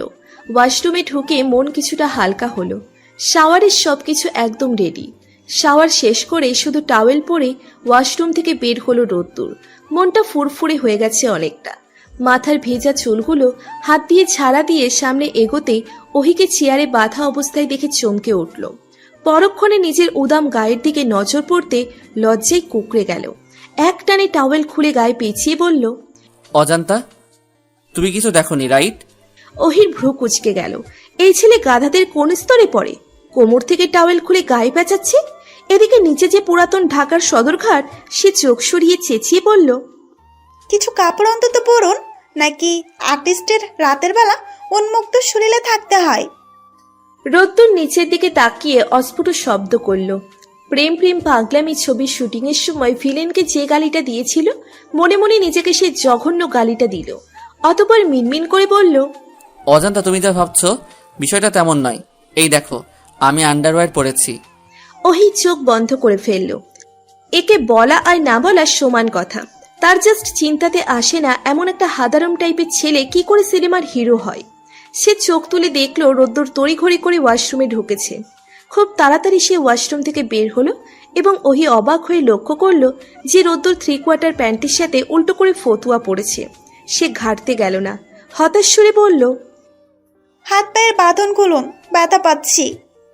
রোদ্দুরের খেয়ালে এলো ওহি চেয়ারে বাঁধা। সে এক ছুটে এগিয়ে গিয়ে ওহির হাত পায়ের বাঁধন খোলার চেষ্টা করল। পায়ের রশিটা খুব তাড়াতাড়ি খুলতে পারল, কিন্তু হাতের গিঁট খুলতে পারল না। অসহায় চোখে ওহির দিকে চাইতে বুকের বাঁ পাশে ব্যথা শুরু হলো তার। নিজেকে সামলে মুখটা নিচু করে দাঁত দিয়ে গিঁট খোলা শুরু করলো। ওহি মুখ ঘুরিয়ে বলল, গিট খুলতে বলেছি, হাতে চুমু খাওয়ার পারমিশন দেইনি। রোদ্দুরের ছটপটানি ভাব আরো বেড়ে গেল। গেট খুলতে গিয়ে তালগোল পাকিয়ে সে আরো আষ্টে পৃষ্ঠে গেট দিয়ে ফেলল। অপরাধীর মতো মুখটা কাচুমাচু করে ওহির দিকে তাকালো। ওহি একটা দীর্ঘশ্বাস ফেলে বলল, সিনেমার নায়িকাদের যখন ভিলেন আটকে রাখে তখন তো 2 সেকেন্ডেই সব বাঁধন খুলে তাকে রক্ষা করে। আমার বেলা সব অগোছালা কেন? রোদ্দুর রশি খুলতে সক্ষম হলো না। দ্রুত উঠে ড্রেসিং টেবিলের ড্রয়ার থেকে কাঁচি নিয়ে এলো। রশি কেটে ওহিকে মুক্ত করে বলল, ইয়ে মানে ডক্টর অজান্তা ওহি, ভেরি সরি। আমার অ্যাসিস্ট্যান্টকে শুধু বলেছিলাম শাওয়ার শেষ করে যেন আমি অজান্তাকে দেখতে পাই। আসতে না চাইলে প্রয়োজনে তুলে আনবে। আমি ধারণা করিনি তারা আমার কথা অক্ষরে অক্ষরে পালন করবে। সত্যি সত্যি তোমায় জোর করে তুলে নিয়ে আসবে। খুবই দুঃখিত। যদিও না আসতে চান, চাওয়ার অভিনয় করেছি, তবুও আমি ইচ্ছেই না এলে কারো ক্ষতি ছিল না নিয়ে আসার। তা এই মাঝরাতে আমায় তুলে নিয়ে আসার কারণ কি? কি করবেন আমাকে দিয়ে? রোদ্দুরের বুকের ভিতর 10 নম্বর বিপদ সংকেত দেখা দিল। হার্ট বুক ছিঁড়ে বেরিয়ে আসতে চাইছে। ডান হাতটা বুকের বাপাশে চেপে ধরে বিড়বিড় করে বলল, ও মাই গড, এত রাতে অজান্তা আর আমি এক ঘরে? কি হবে এবার? কি করব ওকে দিয়ে? ওহির কপালে ফুটে ওঠা সূক্ষ্ম ভাঁজের দিকে চোখ পড়তে সে ফ্যাকাশেভাবে হেসে বলল, হ্যাঁ হ্যাঁ হ্যাঁ, ইয়ে মানে কফি। তোমার হাতের 1 কাপ কফি খাওয়ার জন্য তুলে নিয়ে এসেছি। ওহি একটা নিঃশ্বাস ছাড়ল। রোদ্দুরের মিথ্যাগুলো এত খাপছাড়া হয় যে বুঝতে 2 সেকেন্ড সময় লাগে না। সে চেয়ার ছেড়ে উঠে রোদ্দুরের রুমের সর্বত্র নজর বোলালো। এই ফ্ল্যাটে সে এর আগে আরও কয়েকবার এসেছে, দিনে, রাতে নয়। রোদ্দুর আর্টিস্ট হওয়ার পর থেকে আলাদা ফ্ল্যাট নিয়ে থাকে। এখানে ডিরেক্টর, স্টাফের লোকজন প্রায়ই নানা রকম চুক্তিনামা নিয়ে আসে। তার কর্মজীবনের সবকিছু এই ফ্ল্যাটে। সময় সুযোগ পেলেই রোদ্দুর তাদের নিজস্ব ফ্ল্যাটে গিয়ে বাবা মায়ের সাথে থাকে। পেছন থেকে কেউ জড়িয়ে ধরতে ওহির ঘোর কাটে। ঘোর কাটতে পেটের কাছে রোদ্দুরের কম্পমান হাত দুটো ছাড়ানোর চেষ্টা করলো, কিন্তু রোদ্দুর ছাড়ল না। ওহি রুদ্ধ কণ্ঠে বলে উঠল, আপনি আমায় আর আগের মতো ভালোবাসেন না। কে বলেছে ভালোবাসি না? এই দেখো অজান্তা, তোমায় ছাড়া আমি নিঃশ্বাস নিতে পারি না, দম বন্ধ হয়ে আসে, সবকিছু ফাঁকা ফাঁকা লাগে। একমাত্র তোমার কাছে এলে বুকে সুখের ব্যথা শুরু হয়, নিজেকে বড্ড বেশি অগোছালো মনে হয়। একমাত্র তোমায় ছুঁয়ে দিলে অনুভূতির জোয়ারে ভেসে যাই, অজানা ভয় আর লজ্জায় কুকড়ে যাই। আমার সব অনুভূতি চেয়ে অজান্তা ওহি নামক মেয়েটির জন্য। চোখের পানিতে ওহির গাল ভিজে উঠল। রোদ্দুর তাকে ঘুরিয়ে সযত্নে গাল মুছে দিল। বাইরে থেকে বন্ধ করা দরজার দিকে এক পলক চেয়ে ওহির গায়ে সাদা অ্যাপ্রন খুলে ফেলল।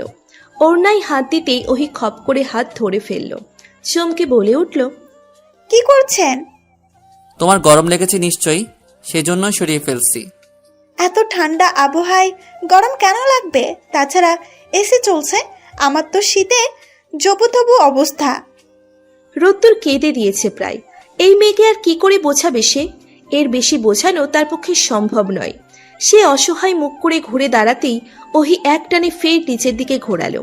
মুচকে হেসে উঁচু হয়ে রোদ্দুরের মুখে সর্বত্র এলোপাতারি চুমু খেলো।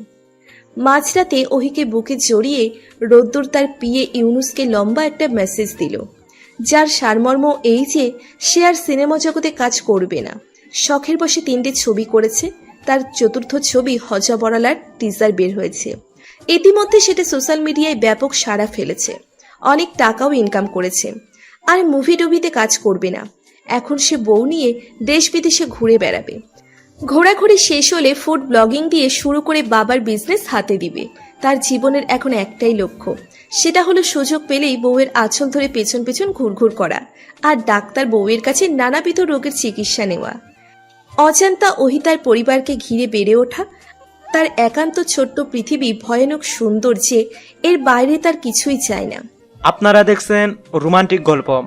ভিডিওটি ভালো লাগলে like, comment, share and subscribe করতে ভুলবেন না।